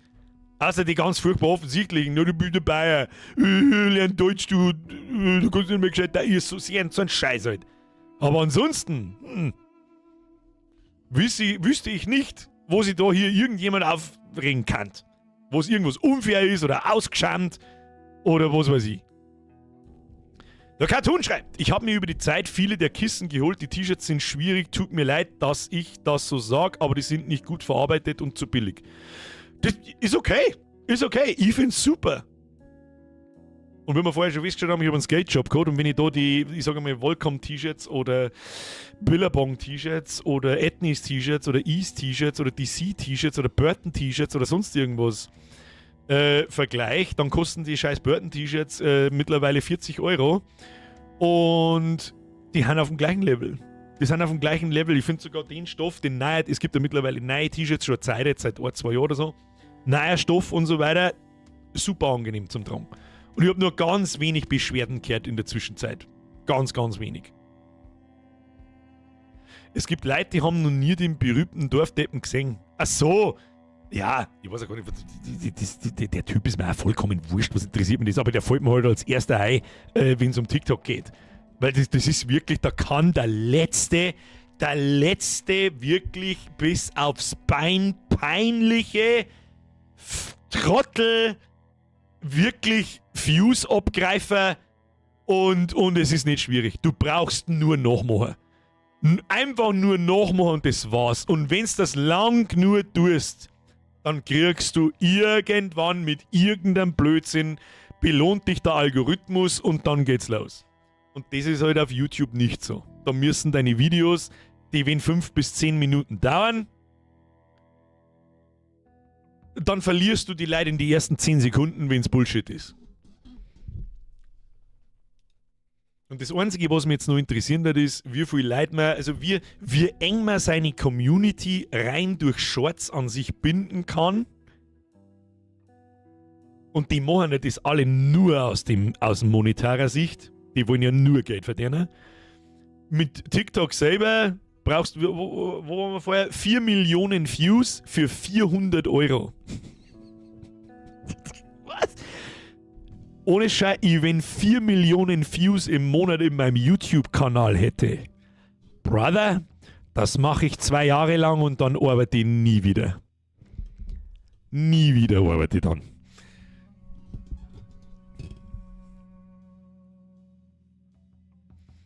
Ob er Kevin hieß, weiß ich nicht mehr, aber er war auf alle Fälle einer. Und was geht's denn da schon wieder? Der BWL Kevin. August van Dusen. Was wird denn da geschrieben? Was geht's noch? Du hast einen TKP-CPM von 0,14 Euro, dann kann man sich's ja ausrechnen. Der ist aber nicht von Video zu Video ist das nicht immer gleich. Das musst du so vorstellen. YouTube, ich kann nur von YouTube reden. YouTube ist mittlerweile so weit, da ist so viel KI-Scheiß dahinter, dass die sehr gut erkennen, um was geht's in dem Video. Selbst bei uns mittlerweile, wenn wir mit Borisch reden und schreiben, dann werden die Übersetzungen immer besser. Wenn nicht mittlerweile sogar schon perfekt. Und je nach Thema ist, ich sage jetzt mal, der TKP oder der CPM, ist ja vollkommen wurscht. Wer nicht weiß, was das bedeutet, was heißt CPM? Klicks per... CPM macht eigentlich überhaupt keinen Sinn, oder? Nennen wir es einfach Euro pro 1000 Aufrufe. Und der ist bei Videos teilweise zwischen 2 und 8 Euro pro 1000 Aufrufe, meine Damen und Herren. Okay? Und bei einem Short bei 14 Cent. Ist wahrscheinlich da dann zwischen 5 und 25 Cent. Und jener Träg pro 1000 Klicks, das hört sich gut an, kostet per Mille. Deswegen sage ich, das kannst du selber ausrechnen. 4 Millionen Aufrufe im Monat, da brauchst du nicht mehr recht viel da. Da brauchst du nicht mehr recht viel da, wenn du 4 Millionen Aufrufe im Monat hast. Mit einem CPM von 3, 4, 5 Euro, der nicht schwer ist zusammenzukriegen. Aber je nach Thema, um was im Video geht, wird unterschiedlich bezahlt. Warum? Weil da Leute machen gezielt Werbung in bestimmte Videos. Und wenn ich jetzt zum Beispiel mein Annex bewerben darf, dann darf ich mir natürlich Streamer suchen, die hauptsächlich Gaming-Content machen. Und da ist der CPM eher so niedrig bis durchschnittlich. Am meisten CPM hast du bei Finanzberatung. Warum? Weil wenn du irgendjemanden in der Finanzberaterwelt dazu kriegst, dass er dein Produkt kauft, dann gibt er da nicht 50 Euro oder 100 Euro aus, sondern Tausende. Darum ist diese Werbung also wertvoll. Eigentlich müsste man BWL-Finanztipps mit Bürger machen. Dann hast du nämlich ganz schnell ein CPM von 10 bis 25 Euro. Und dann regnet es Geld. Also das ist sprichwörtlich so. Dann regnet es Geld. Wer Finanzberatung auf YouTube braucht, hat kein Geld, um dein Produkt zu kaufen. Komm in die Gruppe. Dann ziehst du den Leuten 100 aus der Hosentaschen. Es geht auch nicht ums Produkt. Es geht jetzt nicht um Sponsoring-Werbung, sondern rein um die Werbung in YouTube-Videos. Mir als Creator interessiert das nicht. Irgendjemand schaltet in meine Videos Finanzprodukt-Werbung für irgendeine Scheiße, keine Ahnung, seines Banken. Ja, mach ein Bankkonto da und da, der Trade Republic App, keine Ahnung was, da ist ein Trading, der Broker, irgendwas, keine ist ja vollkommen wurscht. Und da berichten Leute von CPMs, die bis 30 Euro aufgingen. Und wenn du dir jetzt überlegst, wenn du 1 Million Aufrufe auf so einem Finanzvideo hast und hast ein CPM von 30 Euro, ja Bruder, dann brauchst du nach dem einen Video nie wieder was da, nie wieder. Special Guest, deine Steuerberatung, die kriegt einen Schlaganfall seit Neujahr. Finanzplätze schmerzt, wenn er wieder übers Finanzamt redet. Stimmt eigentlich? Aber momentan ist es alles durch und alles bla bla bla und keine Ahnung. Schauen wir mal. Viele von den YouTuber gehen oft von einer Rubrik in eine andere, die gerade besonders gefragt sind, um ihren Kanal zu pushen. Das ist richtig. Und das sind lustigerweise meistens Kanäle, die irgendwas mit Finanzberatung, Goldankauf, sonst irgendeine Bullshit heißen, aber dann Politikvideos machen. Das sind die allergrößten Spacken. Da gibt es keinen, der kein Spaß ist. Übrigens auf beide politischen Seiten. Weder bei den Linken noch bei den Rechten. Und es gibt auf beiden Seiten genügend. Aber die alle so viel Klicks machen mit dieser Scheiße, dass es richtig weh tut. Und es sind so richtige Vollspacken. Neue Energiepolitik, bla bla. Jetzt Wärmepumpe kaufen. Sie fix, ich muss noch mal Dreckssteuer machen. Lady Charity, dann wird's Zeit. Und ich gehe jetzt ins Bett, weil es jetzt viel nach 11 ist. Meine Damen und Herren, haben wir mal kurz in den Zombald reingeschissen? It is what it is, I guess. Dann da die sagen, was der wir nächste Woche. Auf alle Fälle mal nur mit einem mit Bämseln. Ein mit Bämseln geht noch. Einmal ein Community-Zug mit Bämseln, der geht schon noch. Was da wir sonst? Und ansonsten, was wir am Mittwoch deren, wir hätten so viel. Heute habe ich es einmal mit Zombald probiert. Ja, haben wir halt reingeschissen und einen 10er aus dem Fenster rausgeworfen. Mei, das hilft eh nicht. Vielleicht kann ich bei Nitrado noch irgendwie beantragen, hey, tu mir das weg, tu mir das Geld wieder her, leg mir am Arsch. Und was wir nächsten Mittwoch tun, das überlegt sich der Zukunftsbürger am Sonntag. Das hätte ich gesagt. Blödschiss-Simulatoren, dann wieder überfällig. Das stimmt, ich habe auch schon ein paar angeschaut. Tu dich nicht runter. Da findet man schon was. Aber ich hätte so viel Bock noch auf ein gutes Adventure. Randall's Monday, Deponia, Indiana Jones and the Fate of Atlantis und Monkey Island 2 stehen auf der Liste. Aber euch Vollidioten kann man wieder keine Abstimmung nicht lassen. Machen lassen, das ist lauter Gacki-Würstelsatz. So schaut's aus. So, und jetzt geht's ins Bett. Meine Damen und Herren, wie immer, vielen Dank fürs Zuschauen. Ist eh klar. Dankeschön für die Donations. An alle neuen Mitglieder, welcome to the squad. Keine Ahnung, ob die Leute noch da sind. Es ist 3/4 eh schon fort. Und ich würde sagen, wir sehen wir uns nächsten Wochen an Montagen. Dann gehört auch einmal dazu gesagt, wir sehen wir uns dann nur noch die nächsten 3 Wochen. Dann ist Sommerpause, ich kann es fast nicht fassen. Ich sag jedes Jahr das Gleiche, aber so heftig wie vor allem das letzte halbe Jahr war es noch nie. Das hat noch mal einen Sprung gemacht mit der Zeitvergeherei, das wirklich insane ist. Ich hoffe, dass ich mich da wieder ein bisschen erfangen, was das betrifft. Aber ja, ich arbeite dran, bin schon dabei. Und da ich sagen, trinkt's genug, morgen wird's wieder heiß über das ganze Wochenende, grillt sauber, fresst eine Sau. Ich habe auch ein paar Grillvideos gemacht, machst du da mal hier ein paar Moinkballs oder irgend so einen Scheiß und dann singen wir uns einen Micker in der Arschwasserhosen und einen Montag, Entschuldigung, und der mir irgendwas. Hätte ich gesagt. Jetzt schleicht euch ins Bett. Ich muss jetzt eine leise Tröte machen, weil die Bürgerin schon im Bett ist. Gute Nacht alle miteinander, es war mir ein Fest. Dankeschön. Dankeschön fürs Zuschauen, danke für die Donations, danke für die Mitgliedschaften und Resubs, Kuss auf die Nuss. Und einfach einmal wieder, das gehört einfach einmal wieder so gesagt, so vielen Dank für wirklich jahrelange Loyalität, für Dasein und dass das immer noch ist, was es ist. Und dass es anscheinend nicht aufhört. Ich check's eigentlich immer noch nicht so richtig, aber ist ja gut. Meine Damen und Herren, Dankeschön. Schleichen Sie sich ins Bett, schlafen Sie gut, bis Montag, schönes Wochenende vorab. Das muss lange. Dafür setzen wir diesmal wieder als Hut auf. Und dann fahre ich einfach aussehen. Okay, ciao! Samstag, Norwegen gegen England anschauen. Kann da gut Spiel werden. Kann da richtig gut Spiel werden. Wen Fußball interessiert, habe ich die Ehre.